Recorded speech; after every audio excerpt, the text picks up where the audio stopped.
it's a good one. That soundtrack is. I mean, the sound effect. It feels right. Doesn't it feel right? I don't know. Man, it's such. Oh, level 1. We did a hype train. That's amazing. You know, I was sitting here. I have to be honest. Most of the time, I'm like, wah! Like running around, like getting everything ready. But tonight I was actually sitting here for most. So I go live at 7 or at the appointed hour, and then, 10 minutes later I start the show so everybody can get in and, do the thing. SJ is here. Yes. Yeah, exactly. It's your entrance.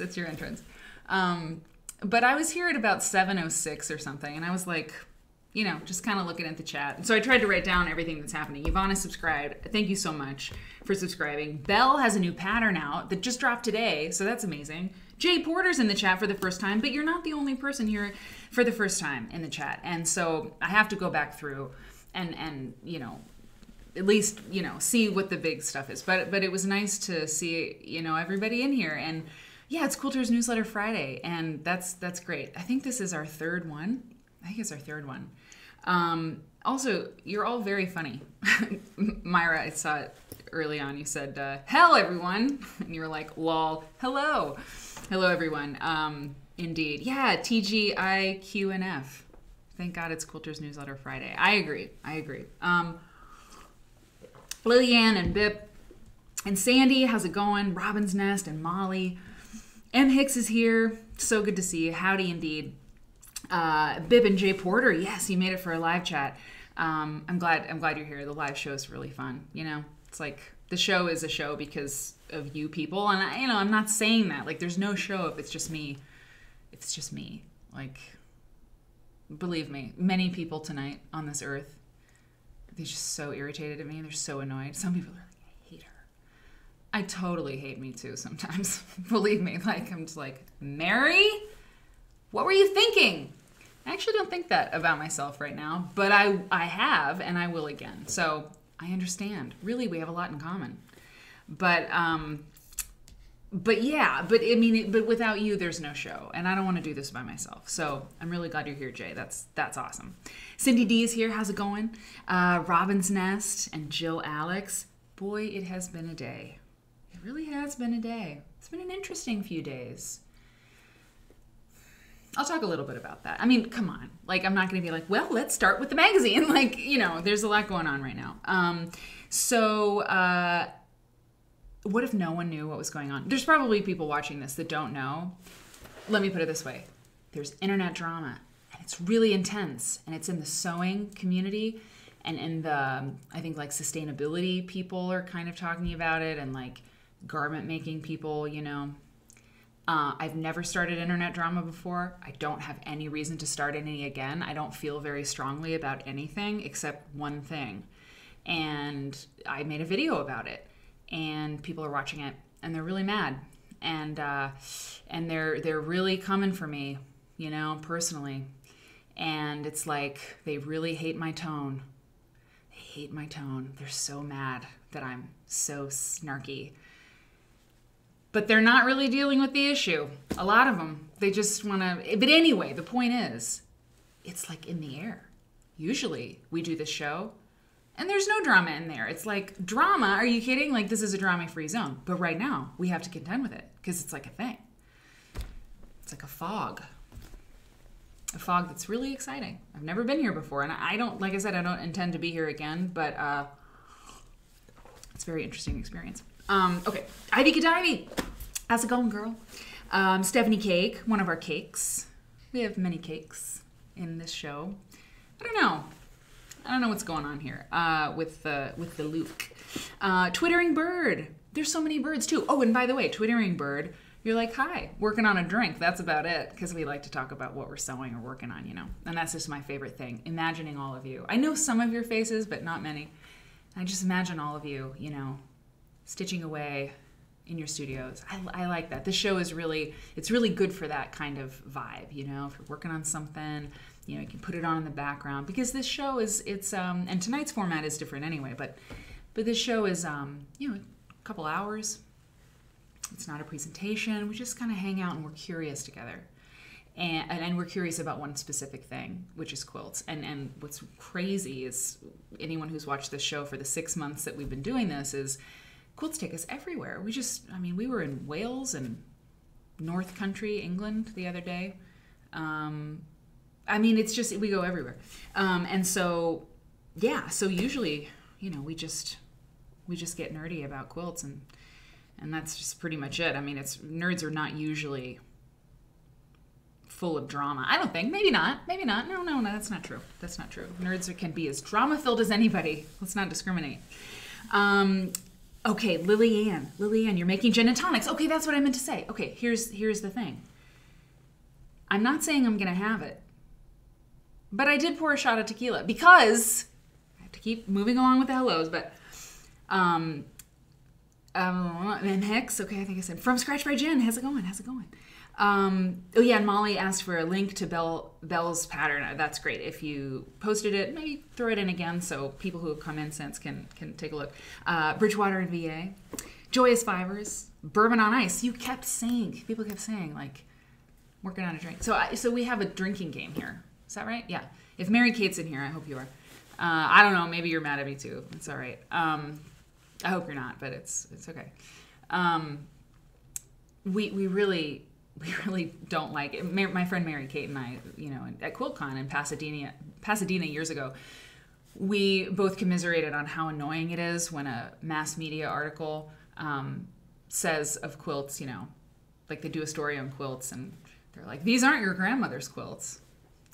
And it's like, it's kind of a tired phrase, but it's also, I don't know, it's just, we find it problematic.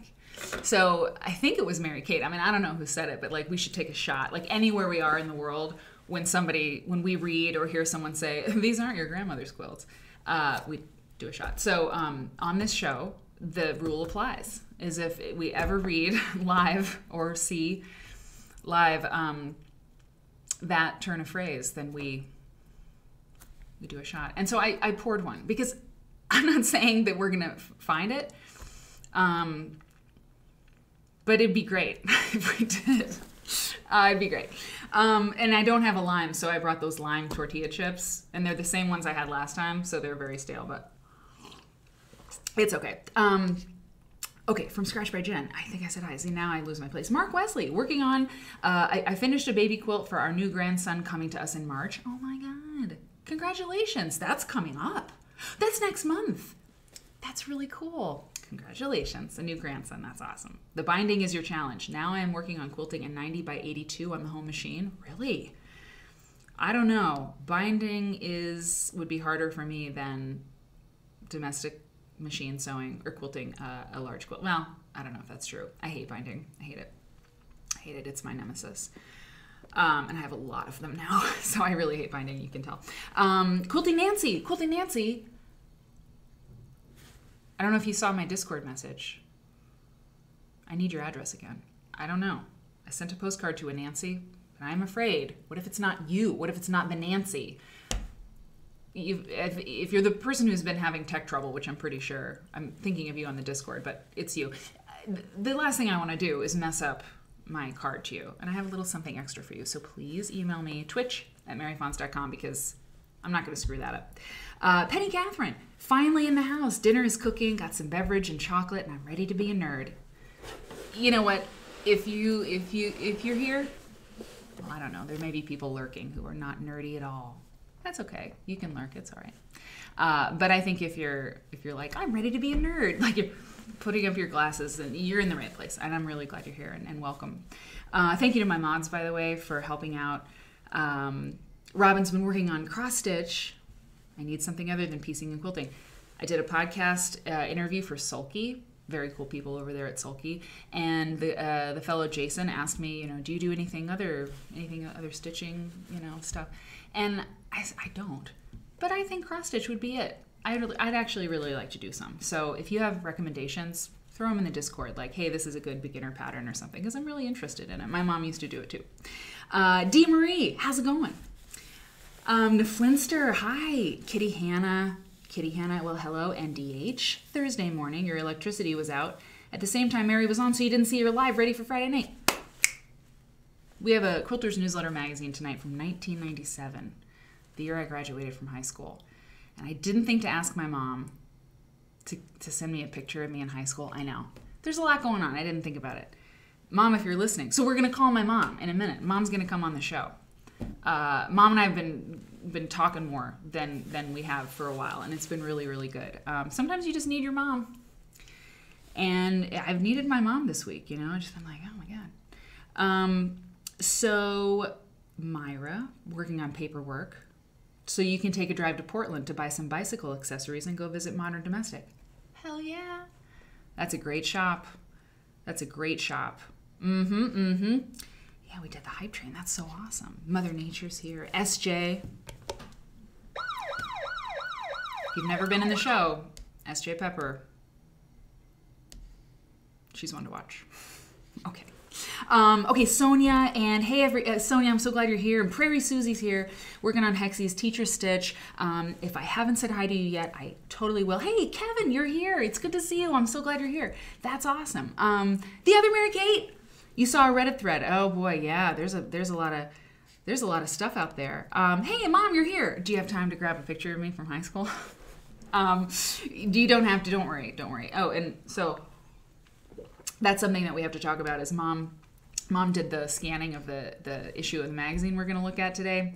Hey, Rose Pelfrey, I'm so glad. Wait, Rose Pelfrey, where are you? Are you here? Are you here for the first time? I don't know, but I'm really glad you're here, and I hope that you enjoy the show. We do this is the front matter, you know. This is the hello and oh yeah, okay. So Silver Snow Foxy, when were you elected sheriff of Quiltville? It's interesting they claim you are policing gatekeeping as they do it themselves with your opinion on the matter. Yeah, I know. I definitely, it's been interesting, this whole thing, because I didn't want to start a war. And some people might be like, well, oh really? Well, you screwed that up. The war has been an effect of this, so like I'll totally take responsibility for firing that opening shot, right? But I've been thinking about this, and let me just make sure I saying hi to everybody. Hey Karen. Okay, let's see. Like I said, if I missed anybody, Mom's gonna help me. I mean, I know how to bind, but it's so bad. It's so bad. Merlot. Sonia's drinking Merlot. So, and the Flint's here. Okay. So if I missed you, Kathy, okay, say hi to everybody. I have to say I have to do what I keep saying I'm going to do. Hey, Quilting Politic. Thanks for subscribing, Sue. Thank you. So, I've been thinking a lot about this. I mean, a lot about it, you know. And, I mean, I better, think about this. And remember, I have never done anything like this before. And I'm not saying, like, oh, I just didn't know what would happen. No, I'm saying, like, some people start drama for fun. It's what they like to do. I do not understand those people. I don't get it. But hey, Bonnie, but they do it because I don't know, they get something from it. I am not getting anything from this except like a very interesting experience and a deep desire to figure out what's going on. Like what's going on here, with the reaction. And being the sheriff of Quiltville, like I'm not the gatekeeper. I'm not. I don't want to be. And, people are like, well, how dare you tell me what to do with my quilts? And by the way, for people who don't know, I made a video about how I'm very against how many people have been cutting up vintage quilts and antique quilts to use for material in their garments and other accessories, including cat collars and dog collars and things. I'm really against it, and I did not mince words. I made a video. I was thinking too, like if people saw the other versions of the video I made, or the other versions of the video that was eventually produced, they would be like, you showed great judgment. Yes, very good. She was really respectful. Not that I was like really mean, but I was like way too emotional. It was too long. It was like twice as long, and so I've been thinking about, the reaction to all of this. And What's interesting, I mean, that people responding to the tone of it instead of the substance, for the most part, not everybody. Some of the responses, and I'm not in the comments, so like if you're a person who's like, I'm really gonna stick it to Mary Fons, like I've got the perfect thing, I haven't read it. I've got friends and my husband screening those things, not to shelter me because I'm a delicate flower. It's just too much. Like, it's too much. And some people are, you know, they're just not helpful and they're trolling, and that's fine. I'm definitely, oh, cool. People are buying Bell's pattern. That's awesome. That's awesome. So people have brought wonderful, like, and I mean it, like, wonderfully, like, interesting, I should say fascinating, have raised fascinating questions that I have to think about. Some of them I have a response for, and some of the things I don't. And that's amazing. And I'm cool with that. And if I change my mind about this issue, I don't think I will, but I've changed my mind about pretty major stuff in my life before. My mom can tell you. Remember when I was like a pretty hardcore libertarian? Well, I got over it, you know, but I was like, no. And then I was like, I don't think I believe in this. And I was like, no. And then I changed my mind again. And I really bear down on that thing. But then I was like, you know what? Under further consideration, I don't like it. And I abandon it. And people who change their mind about things, again, I'm not saying I'm going to. I don't. But what if I did? I don't see that as a sign of weakness. If someone comes to me and talks to me, not over an Instagram post, if somebody comes to me and talks to me and makes a case that's just like killer, I'll change my mind. You heard it here on Twitch on Friday night, you know? I will. I really will. Yeah, and Stephanie Cake, like, it's hard that... oh, yeah, interesting, Mary Kate. Mary Kate's like, I think you have your first Uncoverings article now. Yeah, it could be. I mean, it could be. This is a pretty interesting thing. And yeah, Kitty Hannah, like, we can totally grow. And I think the other thing I wanted to say, and you know, we don't have to talk about this all night, although it's really on everybody's mind, but it's Quilters Newsletter Friday. So everybody, a lot of people have been engaged with this stuff, like, all day. So, like, we're totally going to leave it behind. But one more thing, right? One more thing. I came pretty hard. I had fun with it, right? Like, pants, like the collar, or like pants are so dumb or whatever. I'm like, you know, editing and stuff. And like, I made it entertaining, I hope. You know, some people are like, this is the way. And by the way, the average watch time it's about 9 minutes. And people who hate it can be like, yeah, well, you're unwatchable. You're so mean, I couldn't take it. It's like, I'm sorry. People talk to Vladimir Putin and they get by. You know, like, you know, hold your nose and play it at twice the speed and get through it. If you're going to make a lot of comments online, you should probably watch the whole thing because you might change your mind. You might not. You might hate me even more. But at least you can say, I watched your argument and I think it's terrible. Instead of, well, I watched it, but I couldn't take it. It's like, oh, God. Oh, no, you delicate flower. Was I...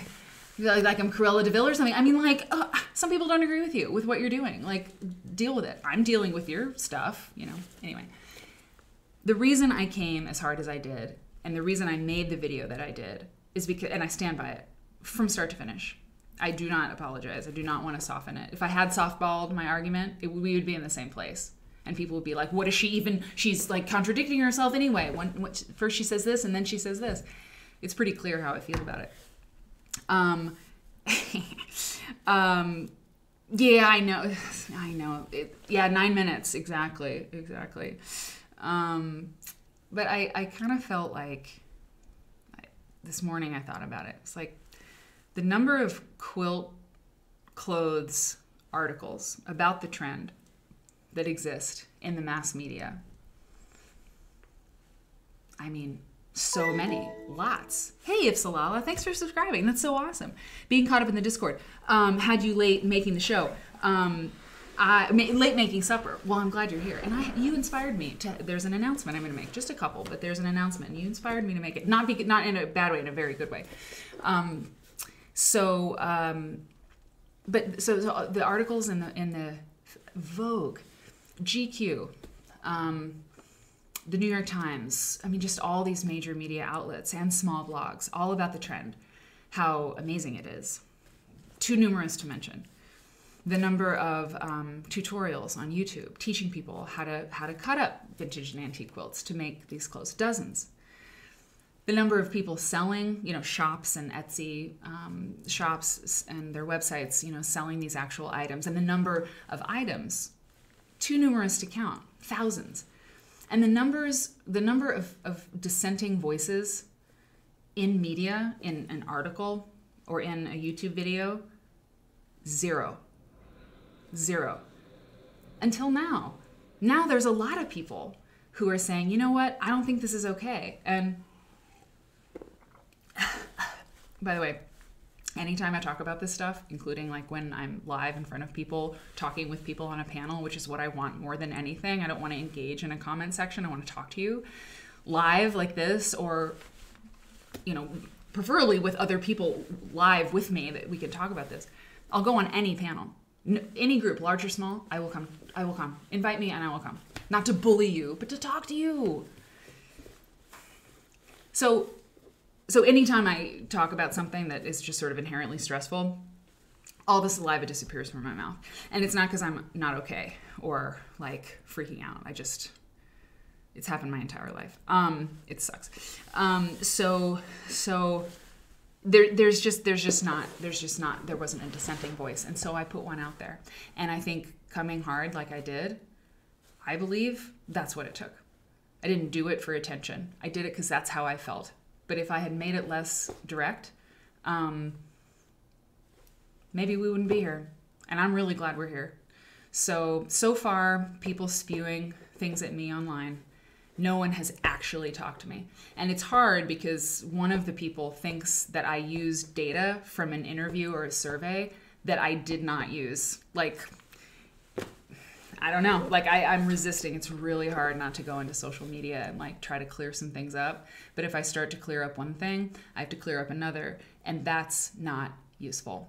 What's useful is saying, well, I'm going to put my money where my mouth is. I'm not going to hide behind social media. I'm not going to make another video where I'm safe right here in my zone. Talk to me. I'm not so scary. I'm just me. I feel strongly about a thing. That's cool. If you feel strongly too, let's talk about it. And if you can't approach me because I make you tremble, then that's your problem because I'm just a person. And sometimes people really disagree with you and you have to answer for yourself. And if you don't want to answer for yourself, okay. But it looks a certain way when you just start hating and tagging and doing all that, but you won't actually talk to me. I just don't think that that's the answer. And you can be like, well, that's my truth, Okay, but we're missing an opportunity to actually get to the substance of the video instead of the style of it. So that's how I feel about it. And anyway, SJ Pepper, is she up to her tricks? Anyway, so that's what I had to say. Amped up, ready for action. Okay, I hope that means ready for Quilters Newsletter action. Okay, so here's the announcement that's going to wrap up this whole thing. And it's not that I'm not looking at the stuff.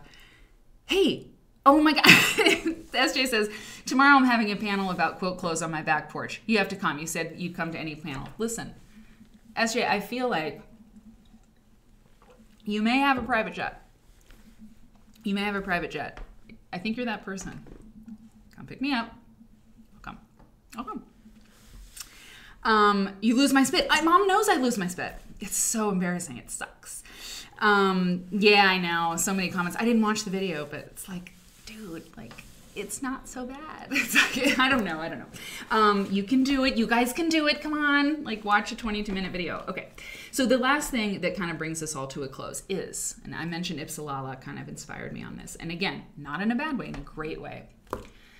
I was thinking about 4th grade and how Mom remembers, oh man, I was popular for like 5 minutes, like with the popular girls, Mackenzie and Abby. Oh, they were so, pretty and blonde, and they had it all, and like 1 year they let me in and it was chaos. I mean, just the whole thing was just fights, not just because of me, but just that was the vibe, in 4th grade.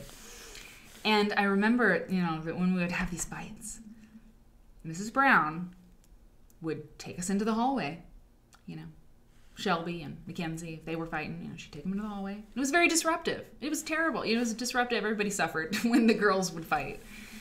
If it was 3 of us, you know, or whatever, she'd take us out into the hallway. And I remember there was a big circle on the carpet, you know, and but she took us away from the group. And there was nothing like this happening today. There wasn't.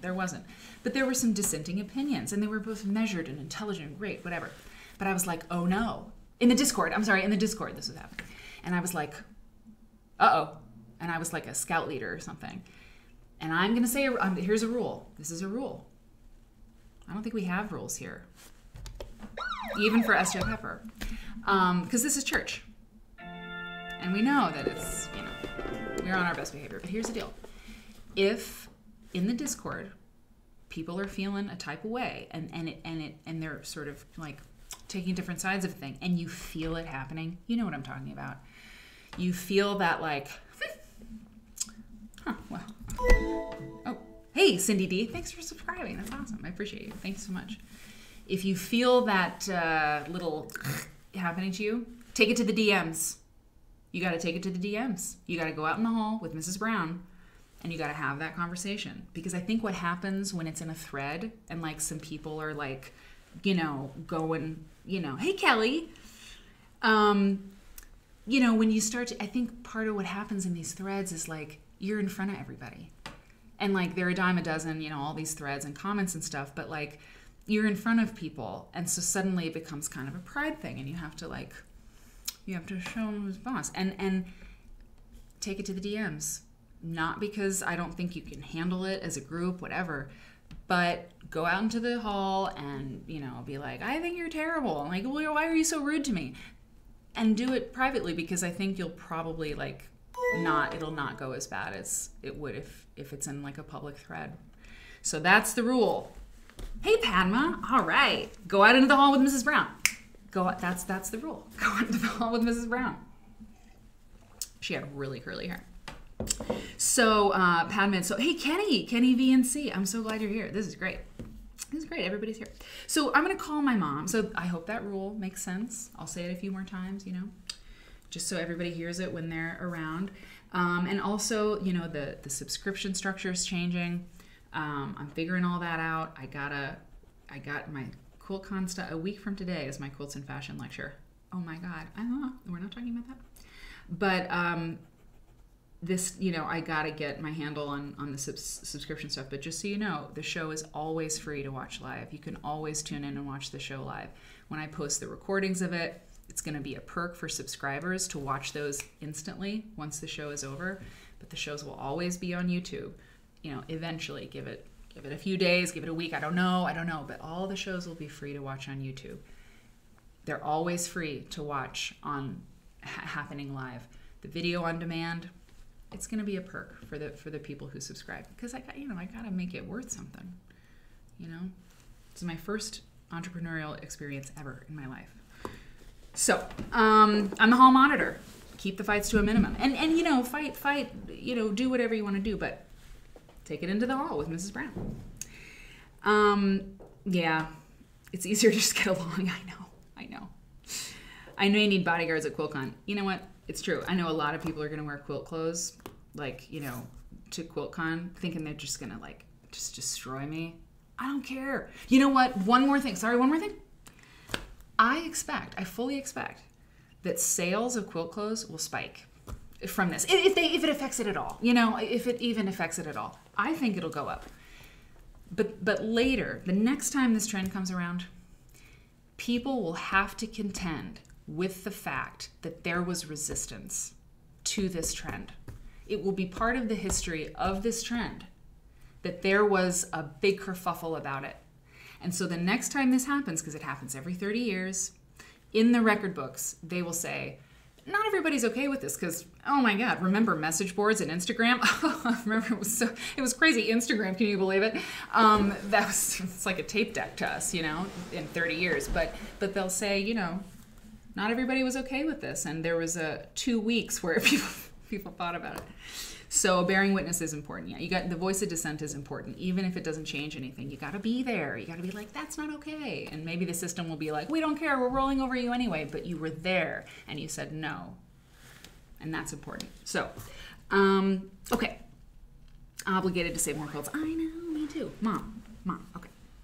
Let's. Oh, I gotta close a couple things. Mom, I'm gonna call you on FaceTime. I really, really hope that you remember how to make the thing not echo. You know? Oh yeah. What if we did have like quilted berets? We were like, you know, hey Mom, hi. Okay. Beret. Oh no, I hear the echo, so you got to turn off your computer. I think you got to mute your computer. Oh. Okay, how's that? Yeah, that's awesome. Okay, we did it. No Eric needed. So, okay. You just said something. Someone just commented about put on your beret and trench coat. In your regular email address, I sent you a picture of you from high school, and you're wearing a beret. Oh really? Oh my God. Okay, hang on. Now my screen is frozen. Is your freeze Freeze-frozen? Freeze-frozen. Is your freeze-frozen? Is it? No. Okay, good. Mine is. That's weird. Let me do this. Let me do this. Well, first of all, let me refresh this. Maybe. Okay, hang on. This is what I'm gonna do. As long as I'm not frozen, that's good. But it's strange that. It says on my phone, poor connection. The video will resume automatically. Interesting. Yours frozen. Okay, hang on. I think I'm frozen. But you can hear me though. Okay, hang on now. Just 1 second. Let me. And can everybody hear me? Can they hear me? I hope so. I think so. Let me do this. This. Hold on now. Okay. So just hang on. Let's see what's up. Oh, they can hear me, so I'll entertain Yeah, everybody. entertain Mom. Please entertain people. That's So, really my good. gosh, today I went to yoga class at 9 o'clock and came home. And I mean, just now I was cooking dinner with an apron on over my yoga clothes. It's like, what happened to my day? It was just like crazy. So, anyway, it's been quite the day. The tile guys showed up and fixed the backsplash behind the sink, just, kind of unannounced. It was great, but wow. Okay, keep going. Yeah, it's weird. Okay, I know what I'm gonna do. Keep going, Mom. I think they can see you. Okay, cool. So, cool. yeah, now I'm on the cover of Quilters Newsletter. That's pretty cool. Okay, hang on. I know what I can do. Hang on. I am going to remove the camera and add it again. Okay. Yeah, this is not my best work on a screen. Like it doesn't look great, but it'll get there. It'll get there. I'm gonna make you big. And I'm only gonna be here for a few minutes. I know. You're not here for forever. Hang on 1 second. Now I'm gonna add this back. So, Mom, what did you think about my idea of you got to go out into the hall with Mrs. Brown if you want to have words? Well, yes, Debbie Brown. She lives right behind us now, and she's, she was great. Scrabble's barking in the distance. Yes, but yeah, yes, we I think know. that's great. And there's all this, all this incivility these days. It really bothers me because this is so funny. Your listeners will like this because we were a divorced family. Me and the 3 kids. And I was the breadwinner, et cetera, and we lived in town. And so we'd have dinner at the table every night. We sat down at the table, and we often had a guest. And if there was ever an altercation, I would take you in the kitchen. Oh yeah, exactly. I would take whoever was in the kitchen. I'd say, Mary Catherine, you've got to blah, blah, blah, blah, blah, or Hannah, Rebecca. So, it's just like Mrs. Brown in the hallway. It was like, we don't, berate's not the right word. We don't discipline someone, in front of everyone. It's like it should be private. Yeah, it should be private. Can you see me bouncing around now, people, with my green screen? Is that like really exciting? Okay, cool. Welcome to the man behind the curtain here. Hang on. It's even green. Okay, watch this. Look at this fun stuff. Okay. I go like that. And then, oh, wow. This is fun. Okay. Sorry. I don't know why I did that. I don't know why I did it. So now I just got to do this. I've learned a lot. Okay, here we go. Now I do this. And I do that. It's a first-rate operation here. Okay, here we go. So, Mom, keep entertaining them. I'm almost done. It's almost done. Oh gosh, just a minute. I got to do something. My phone's low on charge. What kind of gin joint are we running here? This is crazy. I used to think a great name for a band or a production company would be Real Long Cord Productions. That's awesome. Hang on now. Hang on. So ask people what they're sewing, Mom. Please ask people what they're sewing. Or something, because I just got to do the green screen and then it's done. Filter. Okay, here we go. Well, so, gosh, I got to figure out how to prop this phone up because I got to put it on the charger. God, this is terrible. I can hold it. I guess it's okay to say Mary is coming to visit in a few days, and binding has been her nemesis.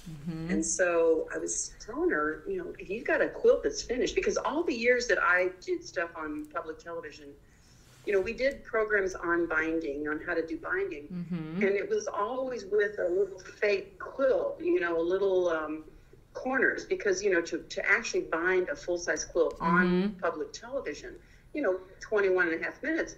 And so I was binding a quilt of valor the other day and realizing how it's hard to, there's a lot of stuff you just can't show when you're just doing a corner.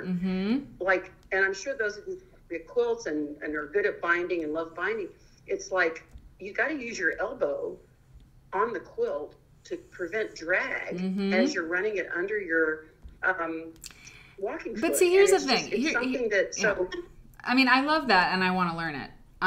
But here's the problem with, the only thing I take issue with is like on Love of Quilting, the show, we never did stuff like that. Like I was always like, why don't we do hand applique? It just felt like we were always doing quarter square triangles, which is great. But like, I felt like I would love to see you do the elbow tutorial, Oh. Yeah. Every episode was project related, so that was right. That was the format of the show. And so that's just the way it was. And early on when we first started, we didn't have a magazine that was the print support. The print support was the Quilter's Complete Guide. And so it was much more technique oriented.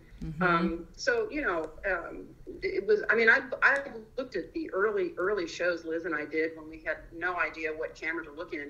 They're really good because we knew our content and we delivered the content. So anyway, how's the technology coming?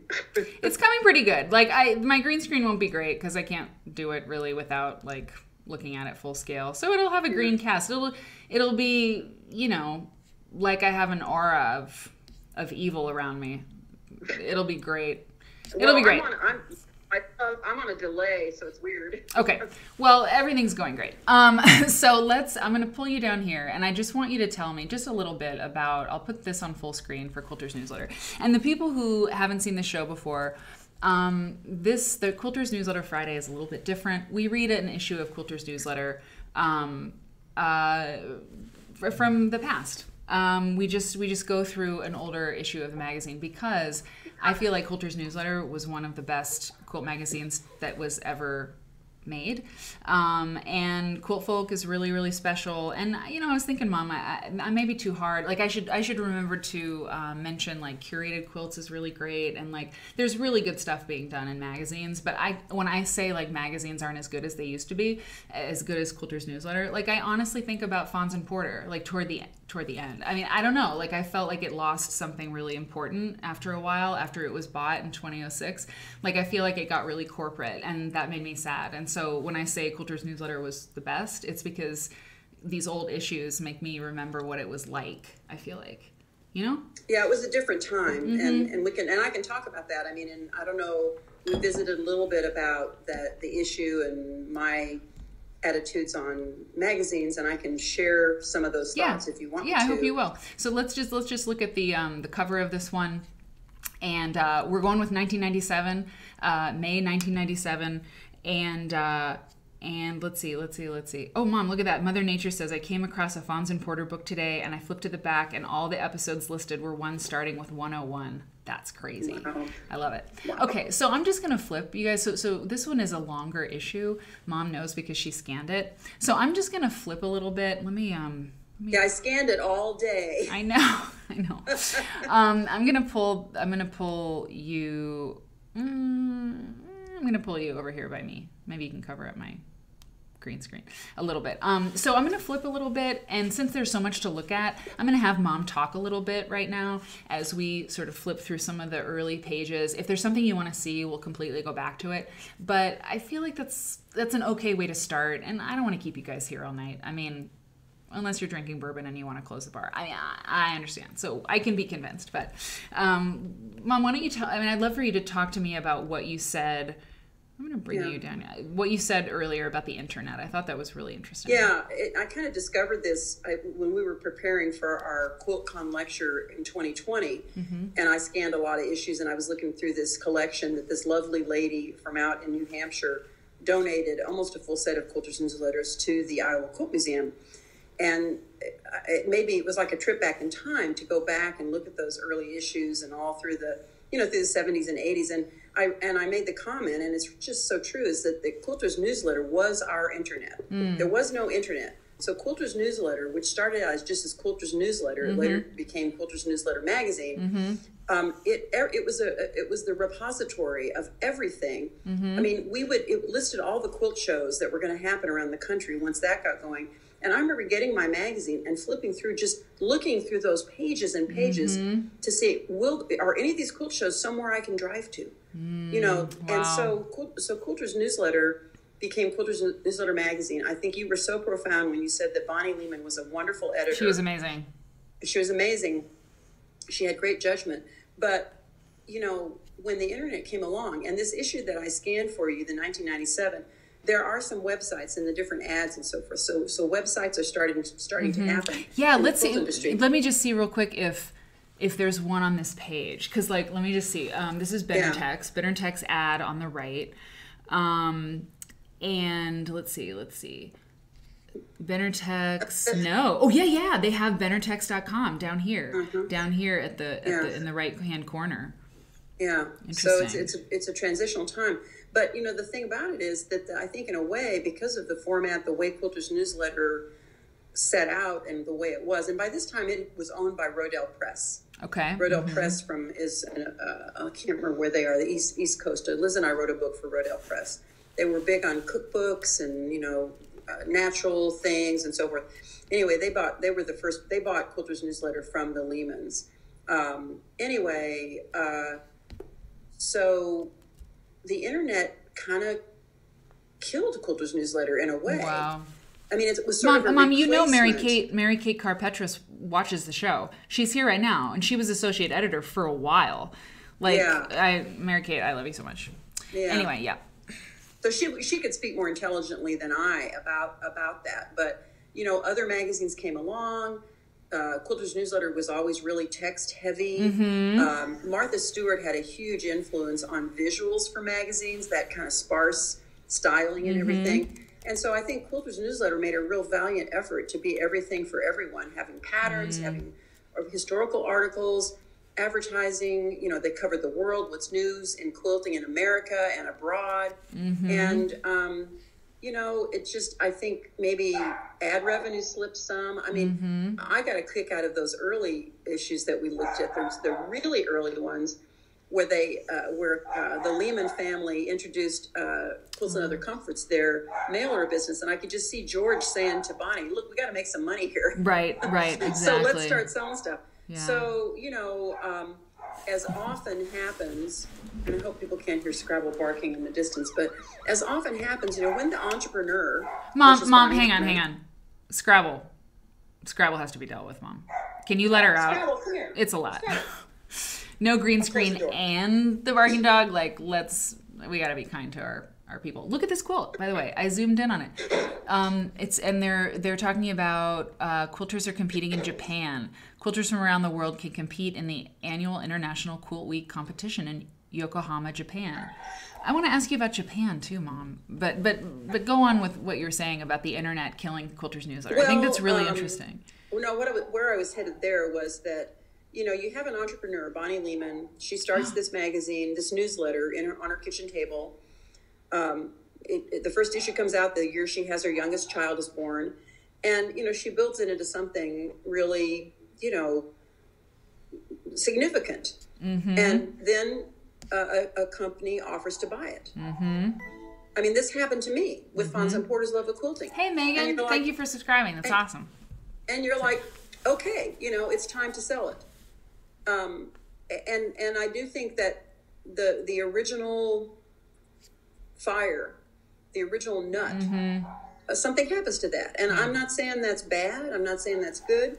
It's just it's a change. Yeah. So well, I just want to jump in real quick and say, you can probably see on your screen, I made us both voiceovers. Mom, can you seriously let Scrabble out? It's crazy. Okay, it's so I'll loud. It's seriously so loud. Quilters meet in cyberspace. It's just what we're talking about, right? Quilters today turn increasingly to the internet. It was still capitalized. Enters the internet for information. But how many quilting seminars have been completely arranged via the internet? Oh my God, with no face-to-face meetings or postal correspondence. This is 1997. This is why it's such an interesting year, right? Melissa Bishop started the Interquilt in What is SJ doing? I don't even know when I'm doing this. Yeah. Started Interquilt in 1993 as an electronic mailing list for quilters. Members shared questions, problems, and achievements online.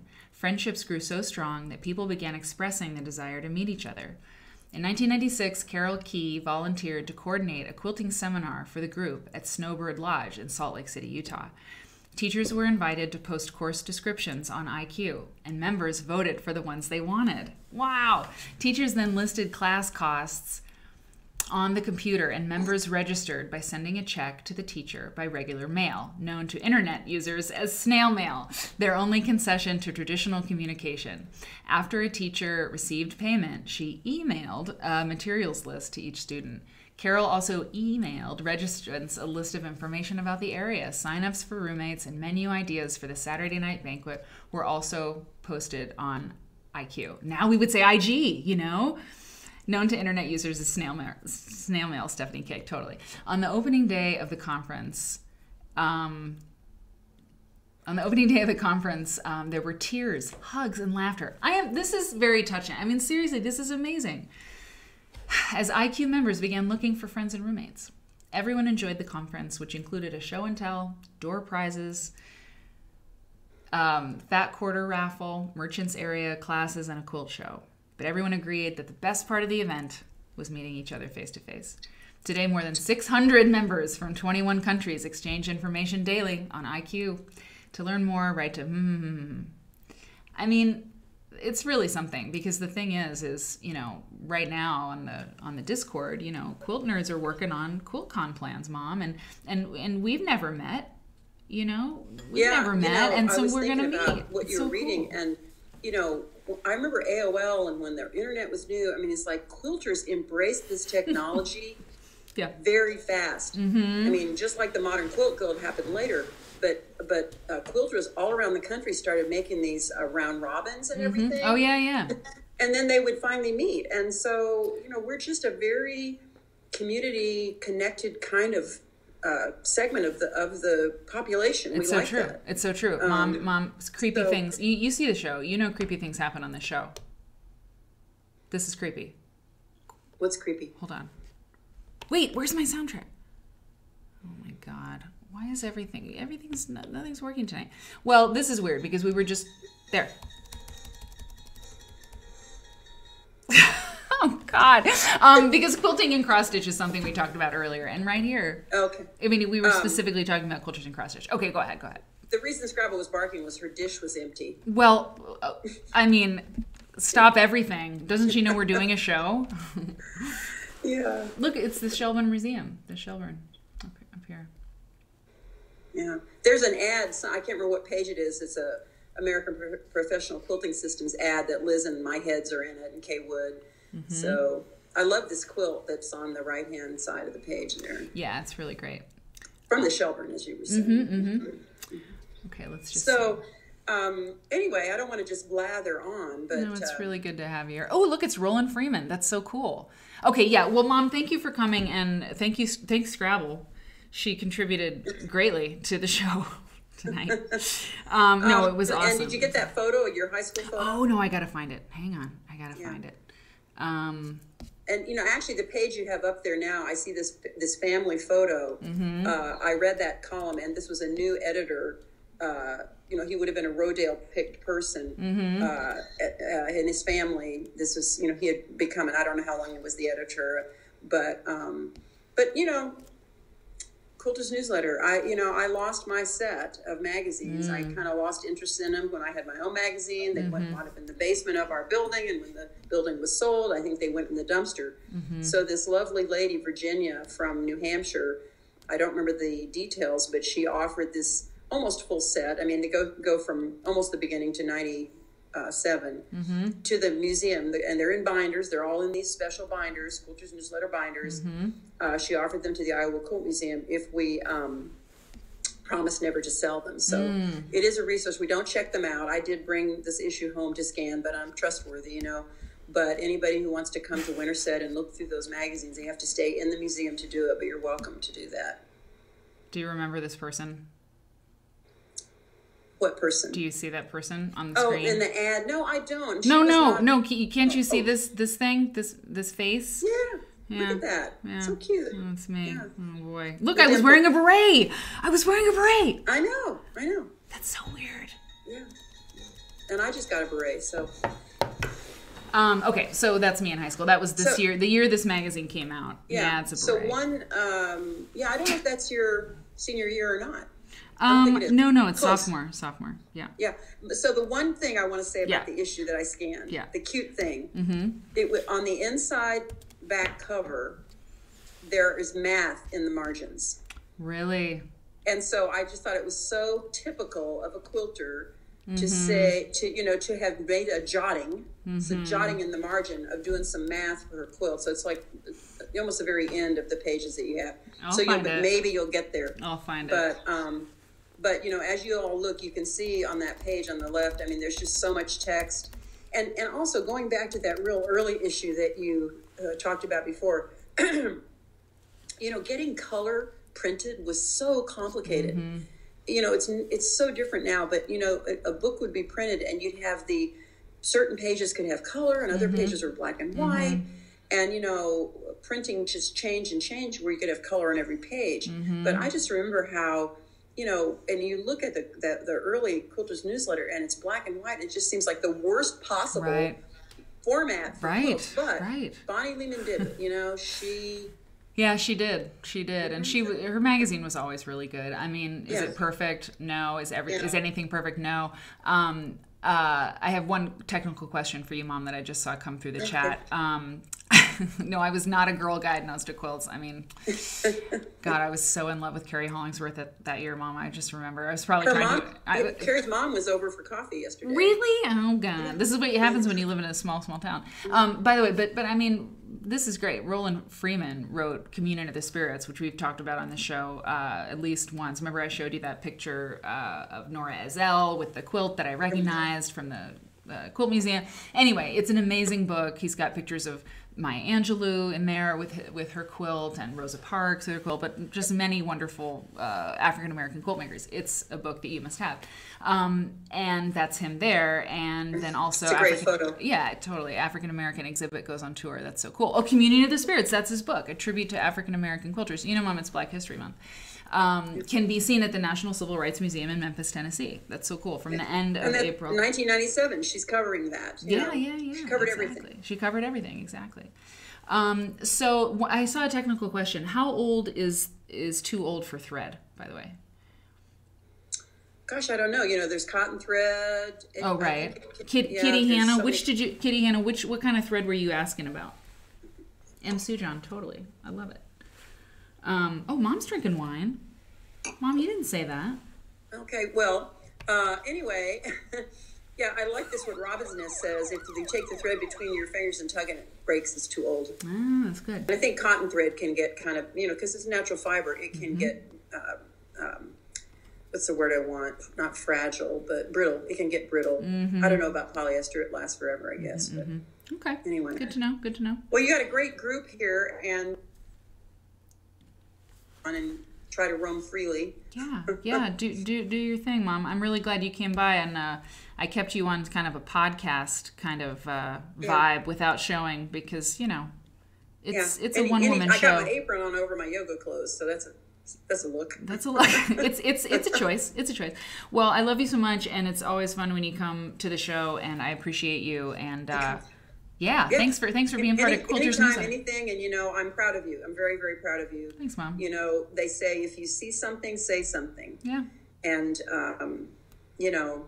quilts aren't a matter of life and death, but they're a very, very important element of our culture and our country, and the women that made them throughout time. And I'm glad you're sticking up for them, because the idea of someone taking a pair of scissors to one of my quilts when I'm dead and can't protect my quilt is pretty horrifying. It's hard. And the one last thing I'll say, and then I'll truly go on that issue that you talked about early in the show, is I know that there are quilts out there that it would be okay to make into something else, but the people that can make that call are quilters themselves, Yeah, I know. So, I know. I trust me to do it. Okay, bye everybody. Mom, I think the final word is Rebecca's favorite term. It's a crack up. It's a what? It's a crack up. It's just a crack up. It's a crack up. It's a crack up. Okay, I love you so much. Bye. Thanks for coming on the show. Okay, bye. All right. Thanks for dealing with Scrabble. She was really something else. Moms are the best. And you know what? I'm not ashamed to say it. I've said it before. My mom and I, we went through a really hard time not too long ago. It was really hard, and we're stronger now because of it. And it was tough, and it was the first time, my mom and I have been close, and then we had an argument, and it was really painful. But it's all good, and she's my mom, and you only have the one, and so I'm really glad that she's around, because I needed to talk to her. I really wanted to talk to her lately. So anyway, yeah, you have a barky dog. Okay, that's my favorite word now. Barky dog. And I saw, let's see, who else? What's going on? Kitty Hannah said you have some thread you inherited from your grandma, and it's on wooden spools, so it's pretty old. You don't know what to do with it. I don't know. I've got a couple wooden spools as decor. I mean, I don't do a lot of knick-knack stuff, but they're really oversized wooden spools that Eric found for me. I really like them. I don't know. They're kind of cool. So maybe that's what you do. Yeah, special case. I like that. I like that a lot. Okay, so is this a Panamanian mola? Who was asking that? Hold on. Were you looking at? We're gonna get back online here. What's going on? Scrabble was bad. Oh, she wasn't that bad. Okay, good. I was really scared. So Jay Porter is asking. Which are you asking? Oh yeah, up here. Yeah, from Sydney. I don't know. Well, this is from Sydney, Australia. It does look like a mola. I mean, I think I know what you're talking about. I'm pretty sure. Sydney, Australia, the theme category winner at Quilt Festival 96, held in July 1996 in Sydney, Australia, was Sea Creatures. This is awesome. By Waltrod Klingor. The Best of Show award winner was Fast Track below. Yeah, we have to look at these quilts, by Carrie Gadd. The theme for Quilt Show 97 will be There's No Place Like Home. So this is in Sydney. This is cool. This is so cool. I love it. I can't zoom in any further, I'm afraid. That's really cool. I like it. That's a good idea. Jay Denstier. I don't know if I said hi to you yet. Chris Mess. Chris Mess is in the house. Chris Mess is a tattoo artist. He doesn't know anything about the drama, and he doesn't care. Yeah, remember, there's whole parts of the world, 99.9999% of the world, that doesn't know we exist. So that puts things in perspective. This is so great. Look at this. Oh my God. It's so cool. That is a really cool quilt. Now, the thing is, I got to write these names down, because what I'm planning for the show tomorrow night is so much fun, because I found this source of quilt artists that I don't know any of them. And so I'm going artist by artist, quilt by quilt maker, and looking them up. And some of them have more quilts that they've made that I can find, and some of them, it's like a one-off, a brilliant one-off that was published in this particular book. And so that's really fun. And so this person's name I gotta write down. It's Carrie Gadd. Okay, Carrie. Oh, geez, Carrie. Okay, Carrie Gadd. Cool. Look at these books. Anita Shackleford. Some people will know that name. Anita Shackleford. I don't know much about her. Got to write her down too. Anita Shackleford. Broderie purse. Broderie. We talked about that a long time ago. Okay. AQS. All right. What else do we have? What else? Ukraine. Here's a story from Ukraine. Before Martha Britt and her husband left their California home to visit their son in the Ukraine. See, you know what? People, that was the thing. I remember when Obama said the Ukraine. I remember a news story and everyone was like, it's not the Ukraine, it's Ukraine. I never forgot that. So this is wrong. Before Martha Britt and her husband left their California home to visit their son in Ukraine, she could find no information about quilting activities at their destination. Their trip turned out to include quilting connections, though. Martha reports, after arrival, through our interpreter, we were able to locate a lady named Tamara Alexandrova Spolanskaya. That was not very good. We went to her apartment to meet her, and this is Tamara up here. Lovely. Love that quilt behind her. Very modern, early modern.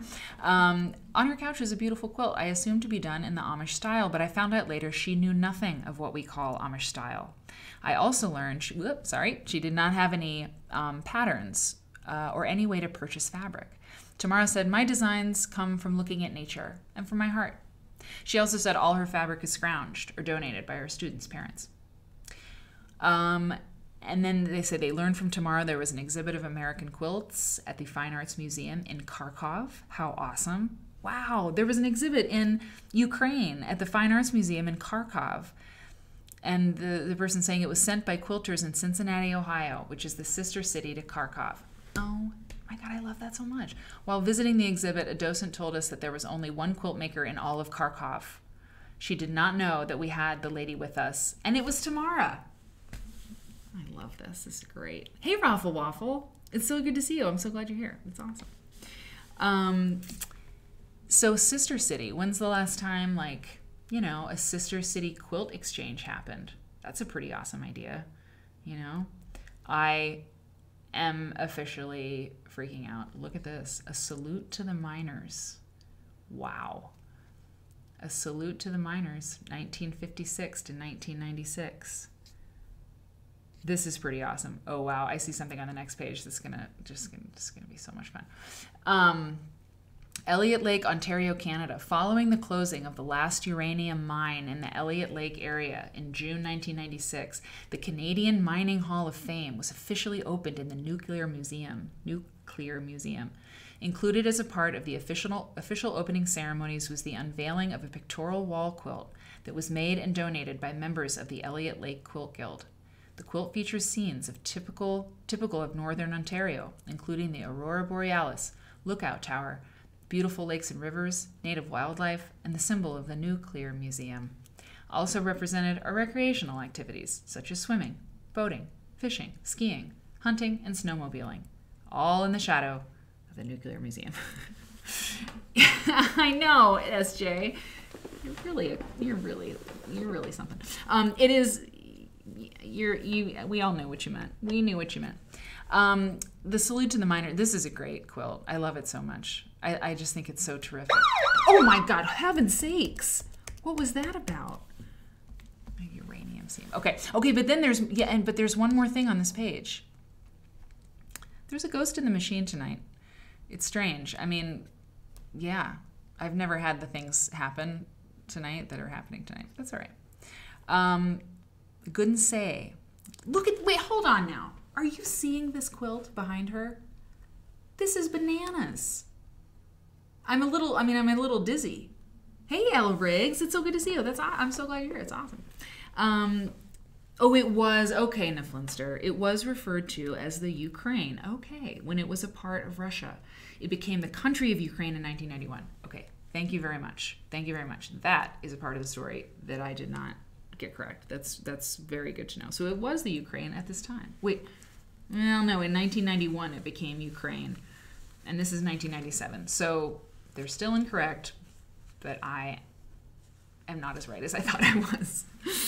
This is really something. I mean, wow. Kevin, you know what? You just said, you said wow to this. I don't know. There's something about this, like, I feel like, yeah, you like this quilt. I haven't seen all of your work, but like just a couple things I've seen on the Discord of you sharing your stuff. Like, I don't know, I feel like this is kind of I think you should like take a screenshot. You know, I'll leave it right here. Can I zoom in anymore? I can't.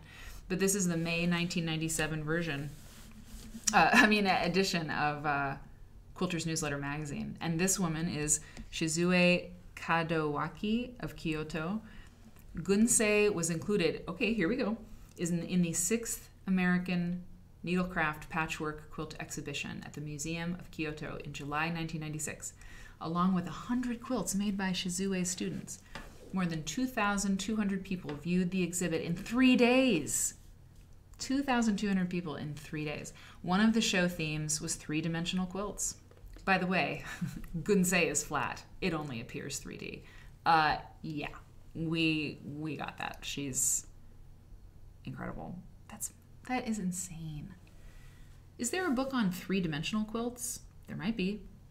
That would be pretty awesome to look at those. Okay, check this out. Oh my God, it's my mom. It's my mom and Liz. Look at this. That's my mom and Liz. Hold on. Got to get you out of the chat. Look at that. Look at those spring chickens. But you know, look, and you see, it wasn't Love of Quilting yet. Do you notice? It says Marianne, Fons, and Liz Porter, co-hosts of the popular TV show So Many Quilts. It used to be So Many Quilts. It was for a little while, and then they changed the name. We're going back. These are deep cuts tonight. Yes, Kozak 4, you do get access if you're subscribed. Let me get you, okay, actually, can someone, I gotta figure out exactly how to get you that link without having to do it this way. But Dee Marie, if you're here, can you like raise your hand, like say hi? Could you do a whisper to Kozak 4? Actually, I could ask one of my mods without bringing you into this, Dee Marie, but sometimes you're someone who can jump in and do that kind of thing. I'll ask you, and if you don't respond, you can. Okay, great. So no, it's if you're subscribed here, you get access to the Discord. If you're subscribed to the Twitch show, you get access to the Discord.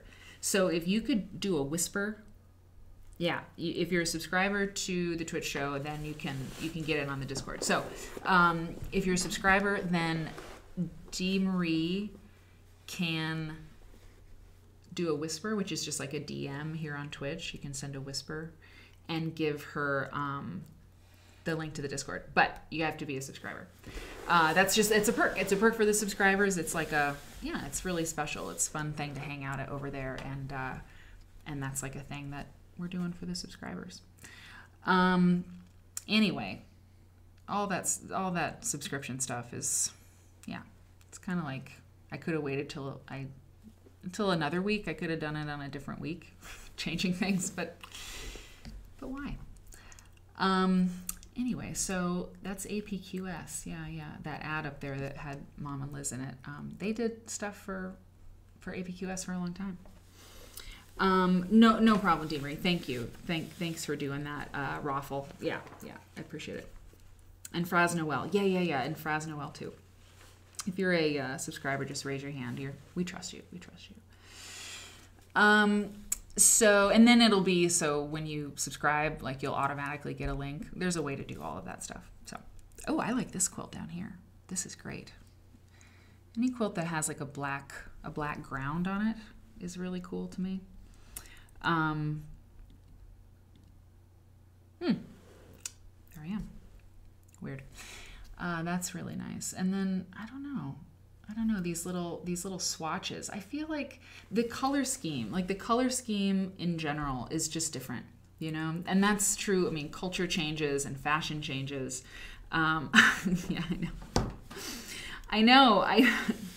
So as Jay says, we only just got access to all, to caps lock, and now we have whispers. And Bridgewater says, whisper still creeps me out. It sounds so naughty. I know. Just whisper to me on Twitch, and we'll get it worked out. We'll figure it out just in our whisper chat. I don't know. That tequila shot's calling my name. But I think maybe this show's been too messy. Maybe that's just a terrible idea. But again, throwing it all at the wall is kind of the theme of the week. Ribbons in bloom, flowers galore, fancy work delights. Lots of books. And now compare this. Think about how it looked. Look how it looked the last time we looked at a magazine, which was what? 74? I think that's what we looked at before. It was 74. That's crazy. Oh, this is interesting. Japanese hand piecing. Cool. This technique is based on the Japanese kimono style of sewing. I'm told that the Japanese needleworkers developed this way of stitching to keep silk from slipping and sliding. I found that it also keeps bias edges on cottons from stretching so that every seam will line up. This is not the way Japanese quilt makers piece with cotton.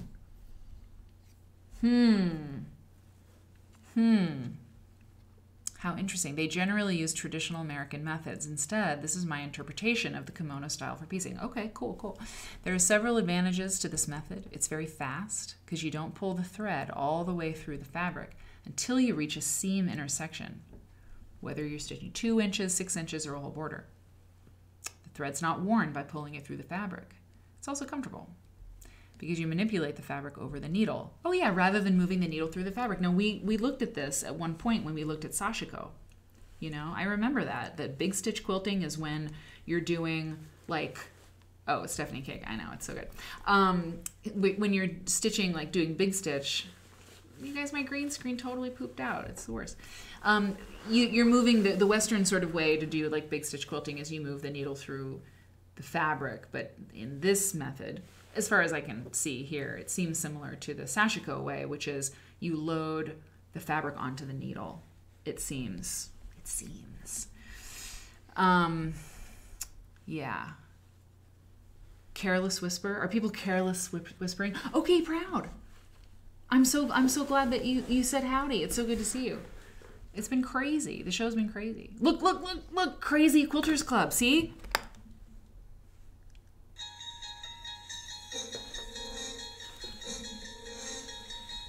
I gotta fix this green screen, man. Anyway, so this is really interesting. You know what? It's the least I can do for everybody on the Discord. I am going to, don't you do that.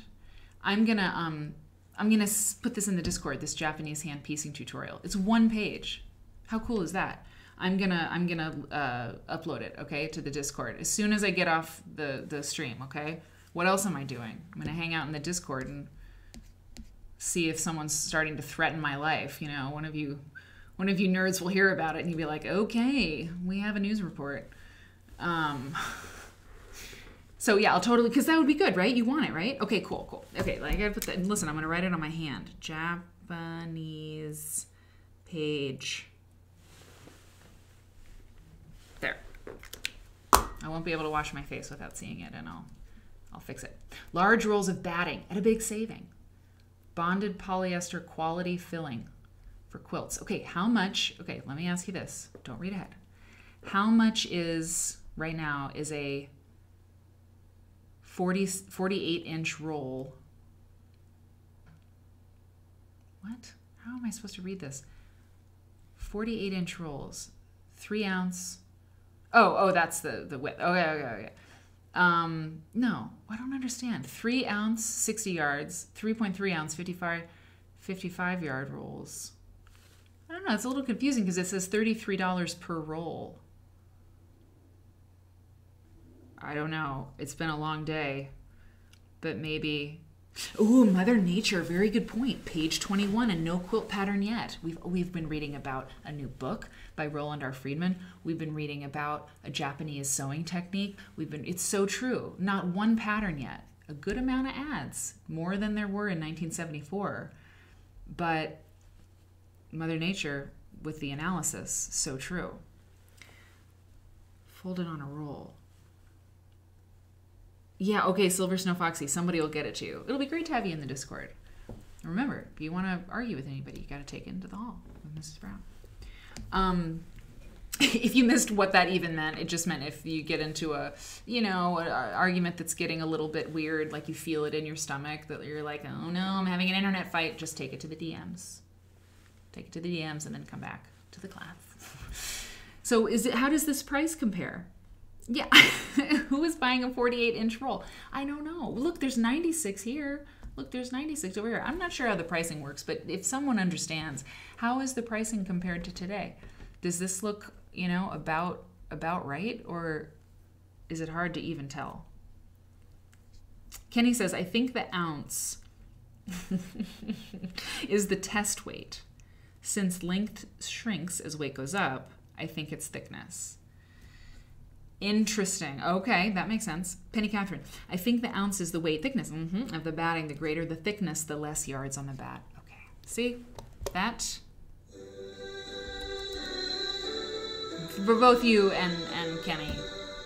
Wait, is it Kenny and Penny? It is Kenny and Penny. I think we've made beautiful magic tonight. Kenny and Penny, you get the nerd award so far, because that's very smart, and you saw it, and I didn't, and I wasn't going to. In 1,000 years, I wouldn't have figured that out. Oh, okay, Nose to Quilts. Mrs. Brown was my 4th grade teacher, and whenever the girls were having fights, she would take the girls out into the hall to solve the problem before we, could come back into the classroom. Mrs. Brown. I wonder, I don't know that reference in the British culture. Mother Nature's drinking a martini? I don't know. I feel like I poured the shot because I know I'm gonna drink it. At some point I'm gonna. Yeah, at some point I'm gonna do it. Okay. We gotta keep going here. The Professional Quilter, the magazine to show you. This is up in the left-hand corner. The magazine to show you how to make more money quilting, find new markets, build business and professional skills, work smarter, network, and more. Here's a question. Do people have... Oh, a TV show. Okay. An Irish comedy. Okay. And Megan Toke, Megan T-O-Q.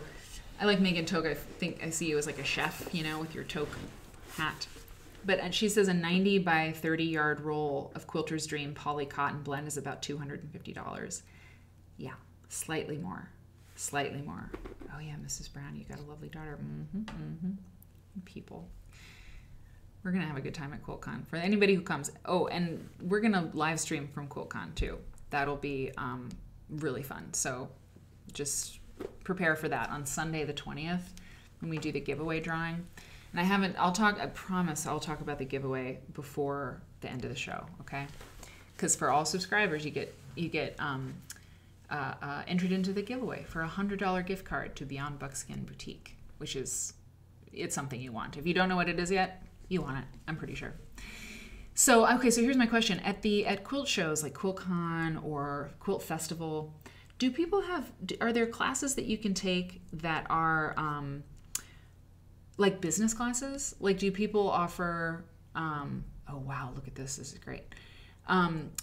Do people ever offer like bookkeeping classes, like anything non-quilt related, but that is actually really helpful to people, Like, and I'm not throwing shade, I'm just saying, like, that's a really interesting idea. Like, what if you pitched a class, at a quilt conference that was like, using QuickBooks? It'd be interesting. Oh yeah, this is cool. Oh wow, look at that. Is that one? No, those are 2 different frames, right? Is that one? No, that's 2. Do we dress? Chris says, do people dress up as famous quilters at QuiltCon? We're all famous. Chris. In our minds. Kitty Hannah, QuiltCon is super fun, and it happens every year. And you know what? This year it's going to be really fun, but it's also going to be pretty anxiety-provoking, and not for any of the drama reasons. But COVID, and the most crazy thing I've done is taken a long flight 4 times in a plane that was practically empty, and I was nervous the whole time. And then I went to go see Spider-Man, and it was all really kind of stressful. So big show. COVID is not done with us. Just ask who just got off of work. Somebody said that they just got off of work dealing with COVID patients all day, at the hospital. COVID's not done with us yet. And it's, so I'm not saying it's like, oh, it's not going to be fun. It'll be totally fun. And we will share pictures and like live stream on Sunday when we do the giveaway at least. But you know, it'll happen again, and you'll have your time. You'll have your time. Quilter cosplay, I love it. I love it. Kenny, you'll make it sometime. It's fun, and maybe it's like maybe QuiltCon hasn't even gotten started. When is the? Oh, next year, 2023, is the 10th anniversary of QuiltCon, because the first one was in 2013.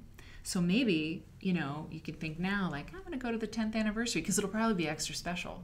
I mean, maybe. There'll be probably some extra special things, and that'd be really fun. At least you have a cool t-shirt. And I mean it, like a cool t-shirt that says, like, 10th anniversary QuiltCon. That's cool. In 10 more years, you'll be like, this t-shirt is, like, pretty awesome. So here we have our first pattern. Mother Nature pointed it out. It's page 24 is the first one. The first pattern, and that's sort of significant because, oh, next year's in Atlanta. That's awesome. Atlanta's so great. Atlanta is great. We mentioned the pattern thing sort of being significant because as